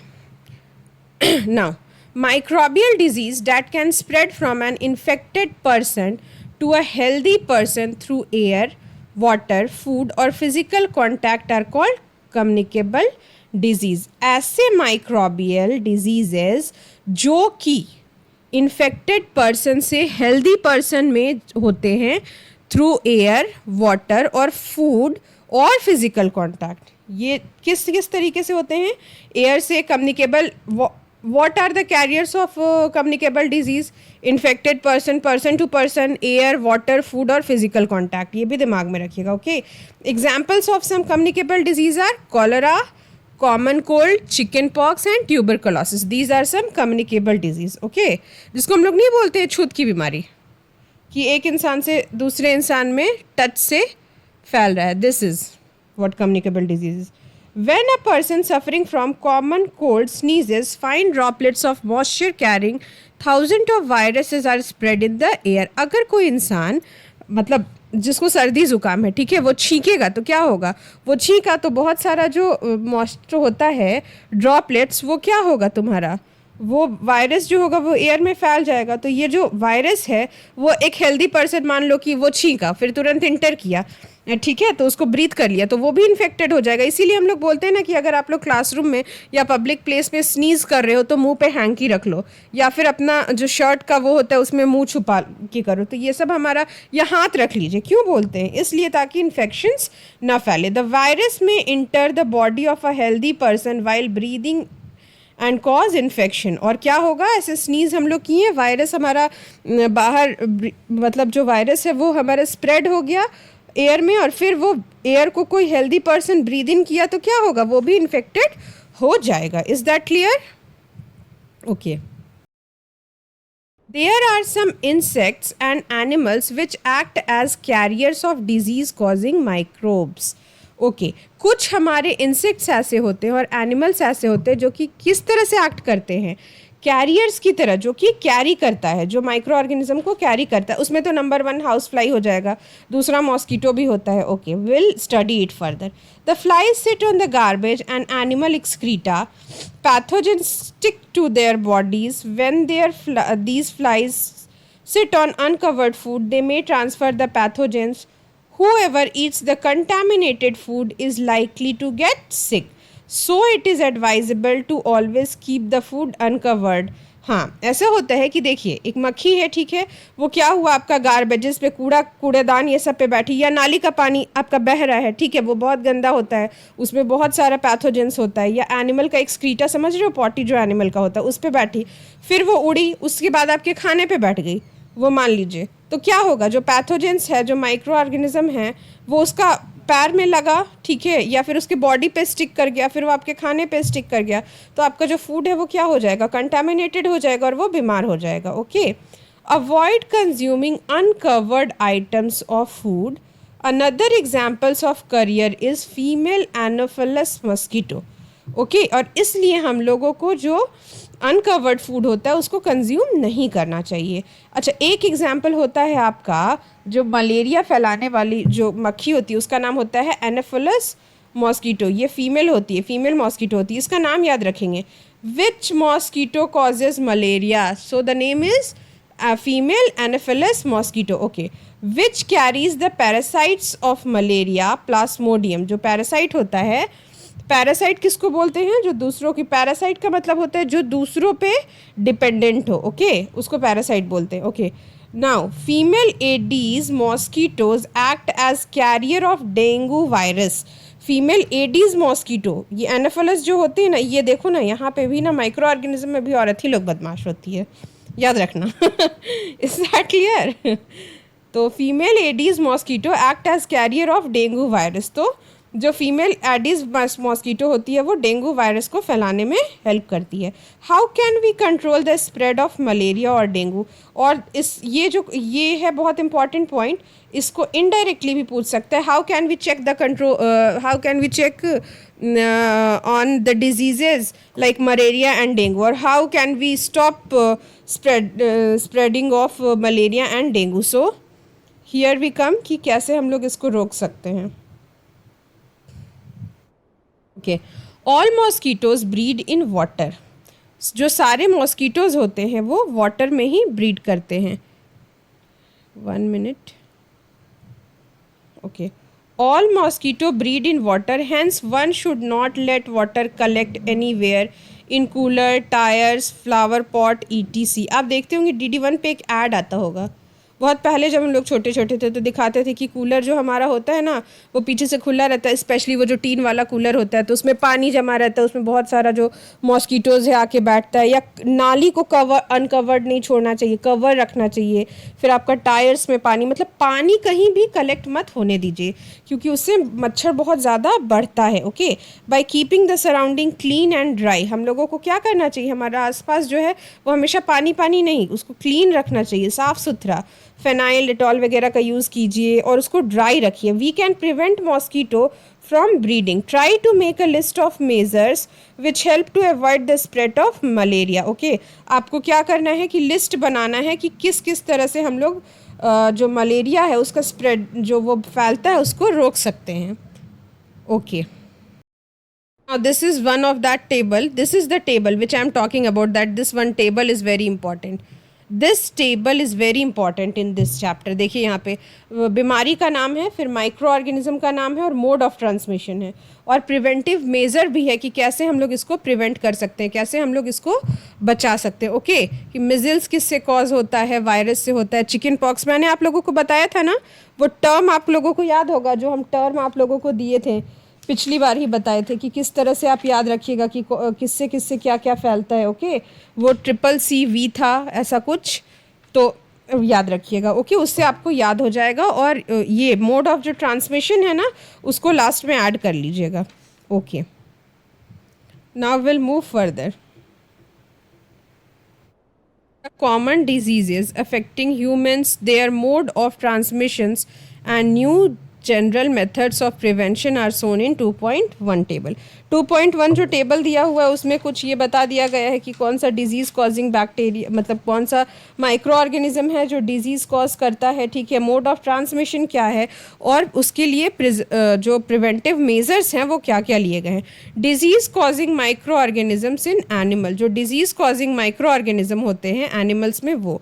Several micro organisms not only cause disease in humans and plants but also in other animals. For example, anthrax is a dangerous human and cattle disease caused by a bacterium. This one is very important. अच्छा, ये मत सोचिएगा कि micro organism तो चुन चुन के humans पे ही अटैक करेगा, बिल्कुल नहीं, वो एनिमल्स पे भी अटैक कर सकता है. ओके, तो एंथ्रेक्स एक ऐसा ही बैक्टीरिया होता है जो कि ह्यूमंस पे और कैटल्स पे भी अटैक करता है. Okay, so here we can get a question कि name the bacteria which is dangerous for both human and cattle. तो ये आप लोगों के लिए थोड़ा सा मुश्किल हो जाएगा क्योंकि आप लोग अभी तक तो पढ़ते आ रहे हैं कि हाँ भाई ये जो है बैक्टीरिया, इससे कर्ड जमता है, इस बैक्टीरिया से कॉलेरा होता है. अब ये कैटल को कौन सा मतलब बैक्टीरिया है जो हानि पहुंचाने लगा. Okay, food and mouth disease of cattle is caused by virus. Now foot और माउथ डिजीज किससे होता है? वायरस से होता है. एक और बात, इससे फुट और जैसे आप याद रख सकते हैं, फूड का तो नहीं पता लेकिन हम लोगों को पता था कि कोरोना वायरस है और उससे क्या होता था, स्मेल चला जाता था और मुंह का टेस्ट चला जाता था. तो इस इंस्टेंस से ना आप इस चीज़ को याद रख सकते हैं कि फुट और माउथ जो डिजीज़ होता है वो कैटल्स में वो वायरस से कॉज होता है. ओके, क्योंकि ये भी बहुत इंपॉर्टेंट है. It can be asked that which micro organism causes foot and mouth disease in cattles. Okay, disease causing micro organism in plants, जो डिजीज़ कॉजिंग माइक्रो ऑर्गेनिजम्स होता है वो प्लांट्स में कौन कौन सा है. Okay, several micro organism causes disease in plants like wheat, rice, potato, sugar cane, orange, apple and others. बहुत सारा जो माइक्रो ऑर्गेनिज्म है वो प्लांट्स में, जैसे प्लांट्स कौन कौन सा हो गया, वीट हो गया तुम्हारा, गेहूँ, तुम्हारा चावल, आलू, sugar cane, orange, apple, others में जो है ये सेवरल माइक्रो ऑर्गेनिज्म जो होते हैं वो डिजीज़ कॉज करते हैं। The diseases reduces the yield of crops, और ये क्या करते हैं कि ये क्रॉप्स अगर होगा भी तो अच्छा, अगर खाने लायक नहीं हुआ तो ऐसा क्रॉप्स हम लोग उसको बेचेंगे मार्केट में नहीं। तो इसीलिए जो माइक्रो ऑर्गेनिज्म है ये क्रॉप्स में भी, क्रॉप्स के यील्ड को, प्रोडक्शन को भी रोकते हैं, चेक करते हैं, तो उससे भी हम लोगों को बहुत प्रॉब्लम होता है। तो हम लोगों को अपने क्रॉप्स को भी बचा के रखना है इन माइक्रो ऑर्गेनिज्म से। Okay, see table 2.2 for some such plant diseases they can be controlled by, okay, some common plant diseases caused by microorganism। कुछ plant diseases जो कि microorganism से होते हैं, इसको, ये important है, इसको याद कर लीजिएगा। जैसे सिट्रस कैंकर, ये किससे होता है, बैक्टीरिया से। मोड ऑफ ट्रांसमिशन क्या है, एयर है। ये कैसे याद रखोगे पता है, इसका एक आप लोग वो बना लीजिए, जैसे एक चीज़ दिमाग में रखिए, प्लांट डिजीज पहले होगा, फिर माइक्रो ऑर्गेनिज्म, फिर मोड ऑफ ट्रांसमिशन। तो CCBA, ठीक है, CCBA। अब याद, ये तुम ऐसे याद रहेगा, CCBA यानी citrus canker, bacteria, air. Okay, rust of wheat है तो फंगाई, एयर या सीड्स से होता है, ठीक है। तो रस्ट ऑफ वीट RWFA, ठीक है, RWFA, ऐसे याद रखो। ये सब टर्म्स याद रखोगे ना तो आप लोगों को प्रॉब्लम नहीं होगा थोड़ा सा याद करने में। फिर येलो वीन, मोशैक, भिंडी, ओकरा, ओकरा जिसको बोलते हैं हम लोग, ओके, OVI ऐसे याद रखो। बस ये याद रखना कि ये बीमारी का नाम है, ये आपका माइक्रो ऑर्गेनिज्म है और ये कैसे होता है। ओके, ये 3-4 टर्म्स याद रखिएगा, ऐसे बुक में लिख लीजिएगा, जैसे हम लिख रहे हैं ना वैसे ही लिख लोगे। ओके, और जब भी तुम रिवाइज एग्जाम के टाइम में करोगे ना तो वो तुम्हारे दिमाग में रहेगा, फिर क्वेश्चन पूछा जाएगा तो वो तुम कर लोगे। Okay, now poisoning. Boojho was invited by his friend to a party and he ate a variety of foodstuffs. On reaching home he started vomiting and had to be taken to a hospital. The doctor said that this condition could be due to food poisoning. Okay, बोझो जो है party में गया, अपने friend के, खाना खाया बहुत सारा और उल्टी करने लगा। डॉक्टर क्या बोला, डॉक्टर बोलता है कि उसको फूड पॉइजनिंग हो गया है। So let's see what is food poisoning and how this happens. Now, food poisoning could be due to consumption of food spoiled by some microorganism. Microorganism that grow on our food sometimes produce toxic substance. Food poisoning क्यों होता है, क्योंकि हम लोग सड़ा हुआ खाना अगर खा लेंगे, ठीक है, जो ऐसा खाना जो कि माइक्रो ऑर्गेनिज्म जो है उसको स्पॉइल्ड कर दिए हैं और उसको अगर खा लेगा इंसान तो क्या होगा, फूड पॉइजनिंग होगा। तो ये टॉक्सिक सब्सटेंस भी क्रिएट करेगा, तो इससे हम लोगों को क्या होगा, फूड पॉइजनिंग हो सकता है। Okay. Now, microorganisms that grow on our food sometimes produce toxic substance. These make the food poisonous. जो toxic substance microorganism हमारा बनाते हैं, और वो क्या करता है कि वो जो फूड है उसको पॉइजनस कर देता है, और अगर पॉइजन हमारे बॉडी में तो क्या होगा, तो हम लोग बीमार पड़ेंगे और यहाँ तक कि डेथ भी हो सकता है। So it is very important that we preserve food to prevent it from being spoiled. तो इसलिए हम लोग कहते हैं कि हम लोगों को फूड जो है बहुत प्रिजर्व करके रखना चाहिए, बचा के रखना चाहिए, ताकि वो स्पॉइल ना हो, ताकि वो सड़े ना। अच्छा, एक और बात तुम लोग सुने होगे, आई डोंट नो, प्रैक्टिकली जब हम लोग मछली खाते तो मम्मी लोग क्या बोलती कि मछली खाए हो दूध मत पियो। क्या होता है ना, पेट में तुरंत जैसे आप खाना खाएं तो वो तुरंत में डाइजेस्ट नहीं हो जाता, उसको टाइम लगता है डाइजेस्ट होने में। तो मछली खाए, उससे कुछ तुम्हारा केमिकल बॉडी में उसको डाइजेस्ट करने में निकाला, फिर दूध पी लिए तो उसको कुछ केमिकल वो रिएक्ट किया, तो वो दोनों केमिकल मिट के भी क्या बना देगा, पॉइजन बनाएगा। एक और बात याद रखिएगा, कभी भी आयरन का टैबलेट्स जब आप लोग खाते हो तो किसी भी कैल्शियम के चीज़ के साथ नहीं खाना चाहिए, क्योंकि वो उसको अच्छे से डाइजेस्ट नहीं होने देगा, फिर आयरन एब्जॉर्व नहीं होगा, आपका वो जो काम करना है वो काम नहीं होगा, आपको पॉटी लग जाएगा, आप पॉटी जाओगे वो आपका तुरंत फ्लश आउट हो जाएगा, ठीक है। जब भी आयरन का टैबलेट खाओ तो विटामिन सी के साथ, या तो लाइम वाटर के साथ खाओ या फिर पानी के साथ खाओ। एक और बात, जब भी हम लोग टैबलेट्स खाते हैं, जैसे डॉक्टर हम लोगों को टैबलेट दे दिया मल्टी मिनरल्स और जो कुछ भी व्हाटएवर XYZ, तो जब आप लोग खाते हो तो कभी कभी बहुत कोई को सुनते होगे कि हमको अच्छा नहीं फील हो रहा है, हम मल्टीविटामिन खाएं तो उसका कारण क्या होता है? जब भी हम लोग टैबलेट्स खाते हैं मल्टीविटामिन ये सब का, तो वो बहुत सारा पानी चाहिए होता है उसको, ठीक है, तो उसको बहुत पानी दीजिए। ओके, नाउ हम लोग ये तो समझ गए, अभी तक पढ़ लिए कि हम लोग को फूड पॉइजनिंग से बचने के लिए फूड को प्रिजर्व करना चाहिए। ओके, तो अब हम लोग ये पढ़ेंगे कि फूड प्रिजर्वेशन आखिर होता क्या है। So we have learned about the methods to use and preserve and store food grains। हम लोग ये लर्न किए कि किस तरह से हम लोग फूड को प्रिजर्व करेंगे और स्टोर करते हैं फूड के ग्रेन्स को। Okay, now we will study that how we can preserve cooked food at home. किस तरह से हम लोग जो है सो जो पका हुआ भोजन होता है ना, उसको हम लोग किस तरह से प्रिजर्व कर सकते हैं। How you know that the bread left unused under the moist condition is attacked by fungus. ठीक है, यू नो डैट जो ब्रेड होता है, जो ब्रेड हमारा होता है लेफ्ट अनयूज, जो कि अगर हम लोग यूज़ नहीं करेंगे और मॉइस्ट कंडीशन में रहेगा तो वो फंगस से अटैक हो जाता है, वाइट वाइट उसमें आ जाता है, फिर स्मेल भी आता है, आप नहीं कुछ कर सकते। Micro organism spoil our food. तो माइक्रो ऑर्गेनिज्म क्या करता है? हमारा फूड को स्पॉयल करता है। Spoil food emits bad smell, और जो स्पॉइल फूड होता है, जो सड़ा हुआ खाना होता है, वो बहुत ही गंदा स्मेल करता है।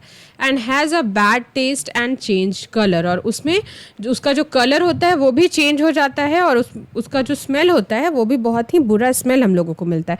Is spoiling of food a chemical reaction? क्या जो हम लोग जो फूड हमारा सड़ता है उसको वो उसमें क्या मतलब जो स्पॉइल होता है फूड, तो वो क्या केमिकल रिएक्शन की वजह से होता है? Okay, now Paheli bought some mangoes but she could not eat them for few days। पहेली जो है कुछ मैंगोज लाती है लेकिन उसको वो खा नहीं पाती है। Later she found that they were spoiled and rotten, और लैटर वो क्या, उसको क्या पता चलता है कि वो सब जो है सो वो मैंगो जो है वो सड़ गया है और स्पॉइल हो गया। But she knows that mango pickles her grand mothers make does not spoil for long time and she is confuse. ठीक है, तो फिर उसको क्या पता चलता है कि जो पिकल्स है, अच्छा देखिए मैंगो है, मैंगो सड़ गया, कुछ दिन नहीं खाया, लेकिन उसी आम का अचार डाले तो वो नहीं सड़ा। तो ये जो क्वेश्चन है ये पहेली के दिमाग में आता है और वो कंफ्यूज हो जाती है कि आखिर ऐसा क्यों होता है। So let's invent that how this happens. जो हम लोग पढ़ने जा रहे हैं वो बहुत ही इंपॉर्टेंट है। ओके, जैसे बोल देगा कि एक पैराग्राफ लिखिए फूड प्रिजर्वेशन पे कि how we can preserve food. Okay, तो let's study common methods of preserving food in our homes। we have to save it from the attack of microorganism। घर में कैसे हम लोग फूड को प्रिजर्व कर सकते हैं, जैसे केमिकल मेथड्स हो गया। ठीक है, salts and edible oils are common chemicals generally used to check the growth of microorganism। जो हमारा सॉल्ट होता है, जो नमक होता है, और जो हम लोग खाना, एडिबल ऑयल्स का मतलब क्या होता है? एडिबल मतलब होता है जो खाने लायक है। ठीक है, एडिबल ऑयल्स होता है वो कुछ कॉमन केमिकल्स होता है जो कि हम लोगों का माइक्रो ऑर्गेनिज्म के ग्रोथ को रोकता है। Therefore they are called preservatives. इसीलिए इनको प्रिजर्वेटिव्स कहा जाता है। इनको क्या कहा जाता है? प्रिजर्वेटिव्स कहा जाता है।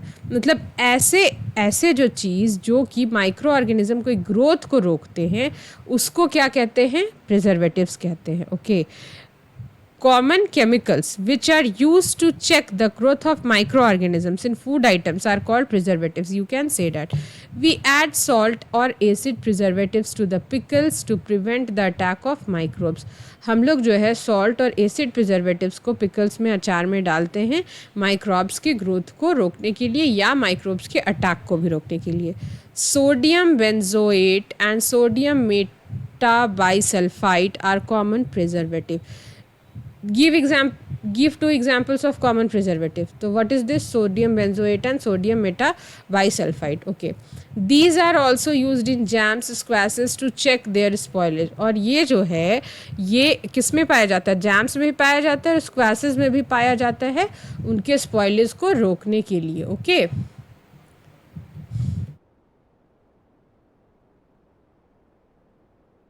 Now these are some preservative, मतलब प्रिजर्वेशन के लिए जो जो हम लोग चीज़ें यूज़ करते हैं. सो ये बहुत इंपॉर्टेंट है, इसको बहुत अच्छे तरीके से पढ़िएगा, क्योंकि क्वेश्चन आपका आ सकता है कि that name two methods by which we can preserve our food और डिफाइन देम. ओके, या फिर उसको इलेबोरेट करो, write paragraph on the preservation of foods. Okay, now preservation by common salt. ये तो आपको एडिबल ऑयल और सॉल्ट से पता चल गया. Preservation by common salt. अच्छा, एक चीज़ और तुम लोग देखे हो, मीट या मछली वगैरह आता है तो क्या करते हैं, नमक और नींबू डाल देते हैं, ठीक है, और उससे पूरा उसको मिक्स करके फिर धो देते हैं. उसको क्यों करते हैं कि देखिए मीट में या मछली में अगर आपका किसी भी तरह का इन्फेक्शन होगा तो वो ख़त्म हो जाएगा. Common salt has been use to preserve meat and fish for ages. Okay, meat and fish are covered with dry salt to check the growth of bacteria. Bacteria का ग्रोथ को रोकने के लिए मीट और फिश को हम लोग common salt से जो है सो उसको पूरा सान देते हैं. अच्छा, एक और एग्जांपल देखे होगे तुम लोग कि जब हम लोगों को गले में इन्फेक्शन होता है या फिर हम लोगों को खराश होता है तो ध्यान दियोगे कि पानी को गुनगुना करके उसमें नमक डालते हैं और गलाला करते हैं, ठीक है ना. गलाला इन अ सेंस कि ऐसे करके गले में कुछ देर पानी को रखते हैं, स्टे करा के रखते हैं. तो उससे क्या होता है, वो बेसिकली क्या करता है, जो भी आपका बैक्टीरियल ग्रोथ होता है थ्रोट में उसको रोकता है. या पानी में नमक मिला के पियोगे ना खांसी में तो बहुत आराम लगेगा, रिलीफ लगेगा, पूरा चेस्ट तक चला गया. फिर गर्म पानी का भाप हम लोग क्यों लेते हैं, तो क्योंकि चेस्ट में वो गर्म पानी का जो भाप है वो जाएगा. जैसे कि तुम्हारा जो टेम्परेचर है, गर्म टेम्परेचर थोड़ा जाएगा गर्म पानी का भाप, तो वो क्या करेगा, वो बैक्टीरिया के ग्रोथ को रोकेगा, तो उससे हमारी बीमारी रुकेगी. Okay, so salting is also use to preserve amla, raw mangoes, tamarind, ETC. मतलब ये जो सॉल्टिंग है ये बहुत सारी चीज़ों को, आंवला का अचार हम लोग डालते हैं, फिर मैंगोज़ जो होता है उसमें भी सॉल्ट डालते हैं, उस सबको प्रिजर्व करने के काम आता है. Preservation by sugar. Jam, jelly, squashes are preserve sugar.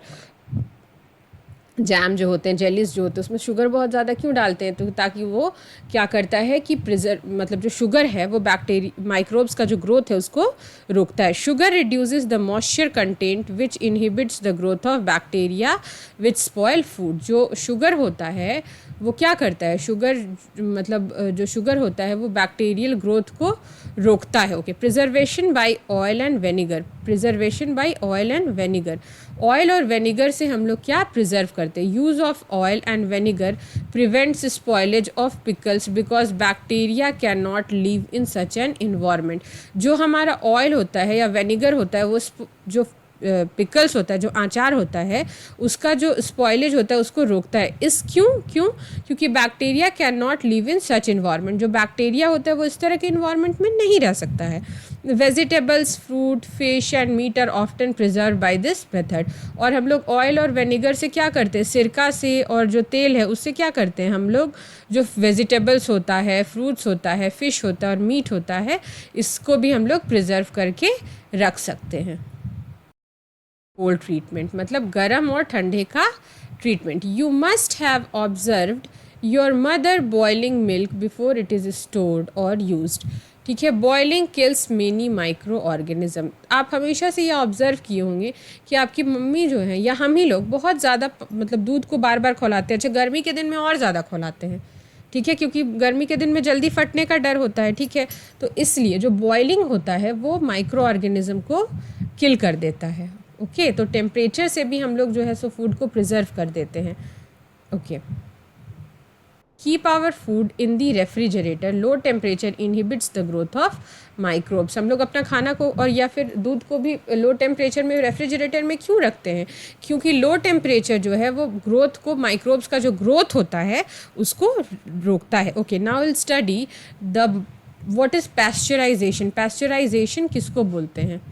Okay, pasteurized milk can be consumed without boiling as it is free from harmful microbes. जो पैस्चराइज्ड मिल्क होता है ये जो होता है हम लोग बिना बॉयल किए हम लोग इसको पी सकते हैं, क्योंकि ये पहले से ही जो है इसमें कुछ पैस्चराइजेशन एक मेथड होता है जिससे कि ये जो हमारा दूध है वो मतलब माइक्रोब्स इसमें नहीं रहते, माइक्रो ऑर्गेनिज्म। लेकिन फिर भी इसको गर्म कर लेना चाहिए।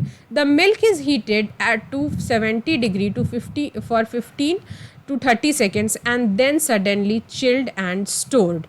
Okay, by doing so, it prevents the growth of microbes. This process was discovered by Louis Pasteur and hence it is called pasteurization. What is pasteurization? When the milk is heated by 70 degree for 15 to 30 seconds and then suddenly chilled and stored, और तुरंत उसको जब ठंडा कर दिया जाता है। पहले क्या करते हैं हम लोग, दूध को हम लोग 70 डिग्री सेल्सियस पे 15 से 30 मिनट तक बॉयल करते हैं और तुरंत उसको ठंडा करके स्टोर करते हैं। इस प्रोसेस को हम लोग क्या कहते हैं, pasteurisation. Is it clear? Storage and packing. These days, dry fruits and even vegetables are sold in a sealed airtight packets to prevent the attack of microbes. आजकल क्या होता है कि जो ड्राई फ्रूट्स होता है और वेजिटेबल्स भी आप देखे होंगे कि वो एक प्लास्टिक का बैग लेगा और उसमें सील करके जो मतलब ड्राई फ्रूट्स होता है या वेजिटेबल्स होता है उसको हम लोग पैकेट में बना के रखते हैं माइक्रोब्स के अटैक से रोकने के लिए। Is that clear? So storage भी, क्योंकि देखो क्या होगा, माइक्रोब्स जो है या तो पानी से जाएगा, तो पानी तो वेजिटेबल्स में लगाएंगे नहीं हम, या तो एयर से जाएगा, तो मतलब हम लोग पैक कर देंगे उसको एयर टाइट, तो ना एयर के कांटेक्ट में वो आएगा और ना ही वो स्पॉइल होगा। Okay, now we come to a very important topic, nitrogen fixation and nitrogen cycle. Nitrogen cycle very very important है और उस पर बहुत ध्यान से देखिएगा आप लोग। Okay, you have learned about the bacterium Rhizobium in class 6 and 7. It is involved in the fixation of nitrogen in leguminous plants. Recall that Rhizobium lives in the root noodles of leguminous plants. Okay, ये आप लोग याद कीजिए class 6 और class 7 में एक bacteria होता था राइजोबियम नाम का, ठीक है, और वो नाइट्रोजन फिक्सेशन में हेल्प करता था। Recall that rhizobium lives in root noodles of leguminous plants. और ये जो राइजोबियम होता है ये कहाँ रहता है, जो आपका लेग्यूमिनस प्लांट्स होता है उसके रूट्स में रहता है, such as beans and peas. और इसका एग्जाम्पल क्या होगा, beans and peas, with which it has a symbiotic relationship. Sometimes nitrogen gets fixed through the action of lightning. Okay, और कभी कभी जो हमारा नाइट्रोजन होता है वो लाइटनिंग का जो प्रोसेस होता है उससे भी फिक्स हो जाता है। Okay, but you know that the amount of nitrogen in atmosphere remain constant and you may wonder how, let us understand the in the next section. अच्छा देखिए, एक बात बार बार आप सुन रहे होंगे कि नाइट्रोजन जो इन्वायरमेंट में होता है, एटमोसफेयर में होता है, वो राइजोबियम बैक्टीरिया उसको फिक्स कर देता है सॉइल में, ठीक है। फिर आप सुने यहाँ पे ये बात कि लाइटनिंग से भी जो नाइट्रोजन बैक्टीरिया है वो फिक्स हो जाता है। अच्छा एक बात बताइए, एक जगह से एटमॉस्फेयर से हम नाइट्रोजन ले रहे हैं और उसको सॉइल में फिक्स कर रहे हैं, तो फिर एटमॉस्फेयर में नाइट्रोजन जो है वो कांस्टेंट कैसे रह रहा है, वो कैसे फिक्स रह रहा है, ठीक है। चाहिए उसका स्कैरसिटी हो जाना चाहिए, लेकिन ऐसा नहीं हो रहा। Why it's not happening?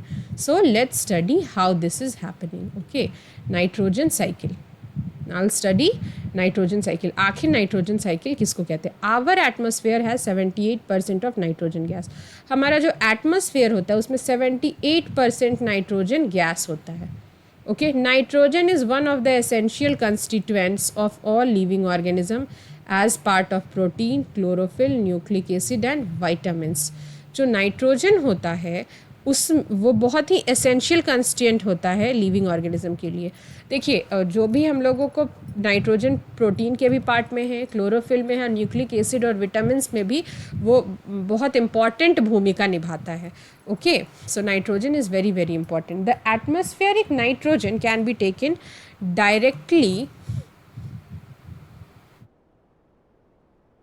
Atmospheric nitrogen can not be taken directly by the plants and animals. जो एटमॉस्फेयर में हम बात कर दिए कि एटमॉस्फेयर में 78% की क्या है, नाइट्रोजन गैस है, ठीक है।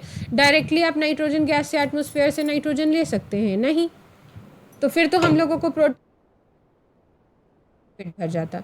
ऐसा नहीं होता हम लोगों को मिनरल्स और विटामिन मिल जाता, नहीं, हम लोगों को ऐसा नहीं होता। डायरेक्टली प्लांट्स और एनिमल्स नाइट्रोजन एटमॉस्फेयर से नहीं ले सकते। तो who is helping over here? तो certain bacteria are helping. Certain bacteria and blue-green algae present in the soil fix nitrogen from atmosphere and convert it into the compounds of nitrogen. Here we are getting very important atmosphere information, that one question can be asked, that which microorganism helps in the nitrogen fixation. So certain bacteria and blue green algae. Okay, now once nitrogen is converted into usable compounds, once nitrogen is converted into these usable compounds, it can be utilized by the plants from the soil through their root system. Okay, क्या हुआ कि जो bacteria है वो जो तुम्हारा atmosphere में nitrogen था उसको सॉइल में फिक्स कर दिए. अब सॉइल से नाइट्रोजन प्लांट्स ले लिए. ओके, प्लांट्स में चला गया. अब ये प्लांट्स को एनिमल्स खाएं, ह्यूमंस खाएं, तो उनके अंदर जो नाइट्रोजन था वो चला गया. Nitrogen is then used for the synthesis of plants protein and other compound. और फिर नाइट्रोजन जो है किस चीज़ में हेल्प करता है? सिंथेसिस में. प्लांट्स जो प्रोटीन वो करते हैं ना, उसका साइंथेसिस में नाइट्रोजन हेल्प करता है. Okay, which component helps in the synthesis of plants protein and other compound? So very important question here. It is nitrogen. Nitrogen is a compound which helps in the synthesis of plants protein and other compounds. Animals feeding on plants get these proteins and other nitrogen compounds.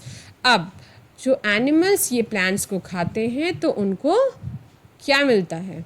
उनको nitrogen components मिल जाता है. Okay, when plants and animal die, bacteria and fungi present in the soil convert the nitrogenous wastes into nitrogenous compounds to be used by the plants again. और जब ये plants और animals मर जाते हैं तो ये जो nitrogenous waste होता है ये किस चीज़ में मतलब waste into nitrogenous compounds to be used by plants again. और ये जो nitrogenous waste होता है ये कन्वर्ट हो जाता है नाइट्रोजेनियस कंपाउंड्स में, जिसको कि प्लांट्स फिर से यूज़ कर सकते हैं. Certain other bacteria convert some part of them to nitrogen gas which goes back into the atmosphere. Okay, हाँ देखिए, हाँ जब प्लांट्स और एनिमल्स मरता है तो कुछ बैक्टीरिया और फंगी क्या करते हैं कि सॉइल में नाइट्रोजन वेस्ट को नाइट्रोजियस कंपाउंड में कन्वर्ट कर देते हैं. और कुछ बैक्टीरिया क्या करते हैं, सीधे उसको नाइट्रोजनियस गैस में कन्वर्ट कर देते हैं. ठीक है, तो इससे क्या होता है, हम लोग एक बार नाइट्रोजन लिए एटमॉस्फेयर से, फिर वो प्लांट्स में, वो सॉइल में गया, फिक्स हुआ, उससे प्लांट प्रोटीन सिंथेसाइज किया, ह्यूमन और एनिमल्स उसको खाया, ह्यूमन एनिमल्स मर गया, ह्यूमन एनिमल्स में नाइट्रोजियस कंपाउंड है जिसको कि बैक्टीरिया डिकम्पोज किया, और कुछ नाइट्रोजियस को जो कंपाउंड है उसको वो किसमें, नाइट्रोजन गैस में कन्वर्ट कर दिया. और इस तरह से ये पूरा साइकिल जो नाइट्रोजन का है वो इस इन्वायरमेंट में चल रहा है. Is that clear? तो समझ रहे हो भगवान कितना दिमाग लगा के पूरा सृष्टि का रचना किए हैं. As a result, the percentage of nitrogen in atmosphere remains more or less constant. और इससे क्या होता है कि जो नाइट्रोजन एटमॉस्फेयर में है मोर और लेस कांस्टेंट रहता है. एक question here it can be asked that एक तो होगा कि ड्रॉ नाइट्रोजन साइकिल. ओके, ना उसके बाद फिर how the percentage of nitrogen in atmosphere remains constant. तो you have to answer this कि when some plants and animals die, bacteria and fungi present in the soil convert, मतलब यहाँ से लेके पूरा यहाँ तक आपका आंसर होगा. ओके, यहाँ तक पूरा आपको अच्छे से डिफाइड करके बताना होगा. अब भाई ये यहाँ पे नाइट्रोजन साइकिल, ये नाइट्रोजन साइकिल बिल्कुल ना एकदम याद कर लोगे अच्छे से. देखो, पहला आपका इसमें 3 वो है, फ्लो है, 1 है, 2 है और ये तीसरा है. हम बता देते हैं. यहाँ देखो, एटमॉस्फेयर में नाइट्रोजन है, लाइटनिंग हुआ, ये जो लाइटनिंग है इस प्रोसेस से क्या हुआ, compounds of nitrogen in the soil, soil में जो नाइट्रोजन का है वो कंपाउंड बन गया. अब जो कंपाउंड ऑफ नाइट्रोजन सॉइल में बना, bacteria turn compound of nitrogen into gaseous nitrogen. और अब क्या किया कि कंपाउंड जो सॉइल में जो नाइट्रोजन था उसको बैक्टीरिया क्या कर दिया, नाइट्रोजन गैस में कन्वर्ट करके फिर से एटमॉस्फेयर में डाल दिया. ये हो गया तुम्हारा पहला साइकिल. दूसरा cycle, nitrogen fixing bacteria fix atmospheric nitrogen. जो नाइट्रोजन फिक्सिंग बैक्टीरिया होता है वो उसको एटमॉस्फेरिक नाइट्रोजन को फिक्स कर दिया. Okay, bacteria in turn fix nitrogen into nitrogenous compound, और जो बैक्टीरिया है इसके बदले में क्या किया, जो नाइट्रोजन है उसको नाइट्रोजियस कंपाउंड में चेंज कर दिया। फिर आपके सॉइल में नाइट्रोजन आ गया, और उसके बाद फिर क्या हुआ, आपको वो जो बैक्टीरिया है उसको वो नाइट्रोजन गैस में चेंज कर दिया। अब तीसरा क्या है, कंपाउंड है सॉइल में, इसको प्लांट्स खाया, प्लांट्स को एनिमल्स खाया, फिर एनिमल्स खाया, तो ये तो दो ठो हो गया कि आपका इन्वायरमेंट में एटमॉस्फेयर में नाइट्रोजन कैसे कांस्टेंट हो रहा है, ठीक है, और ये सॉइल का साइकिल है, ठीक है। तो प्लांट्स इसको खाया, फिर प्लांट्स खाया तो प्लांट्स को एनिमल्स खाए, फिर वो लोग मरे या फिर उनका जो एक्सक्रीटा था वो निकला डेथ के बाद, तो फिर वो फिर कंपाउंड में बन गया सॉइल में, ठीक है, फिर वही कंपाउंड जो नाइट्रोजन का था वो सॉइल में बन गया। तो this is nitrogen cycle and this one is very very important. बहुत अच्छे तरीके से, इतने अच्छे से याद रखोगे ना नाइट्रोजन साइकिल को कि नींद में भी उठा के कोई बोले नाइट्रोजन साइकिल बनाने तो बना लोगे, ओके। इससे बहुत कुछ आपके दिमाग में क्लियर हो जाएगा, इससे बहुत सारा क्वेश्चन आप आंसर दे सकते हैं। Okay, that's all for today, thank you and have a nice day. और हम लोग जल्द ही मिलेंगे चैप्टर 3 क्लास 8, ओके। तो स्टे कनेक्टेड, थैंक यू।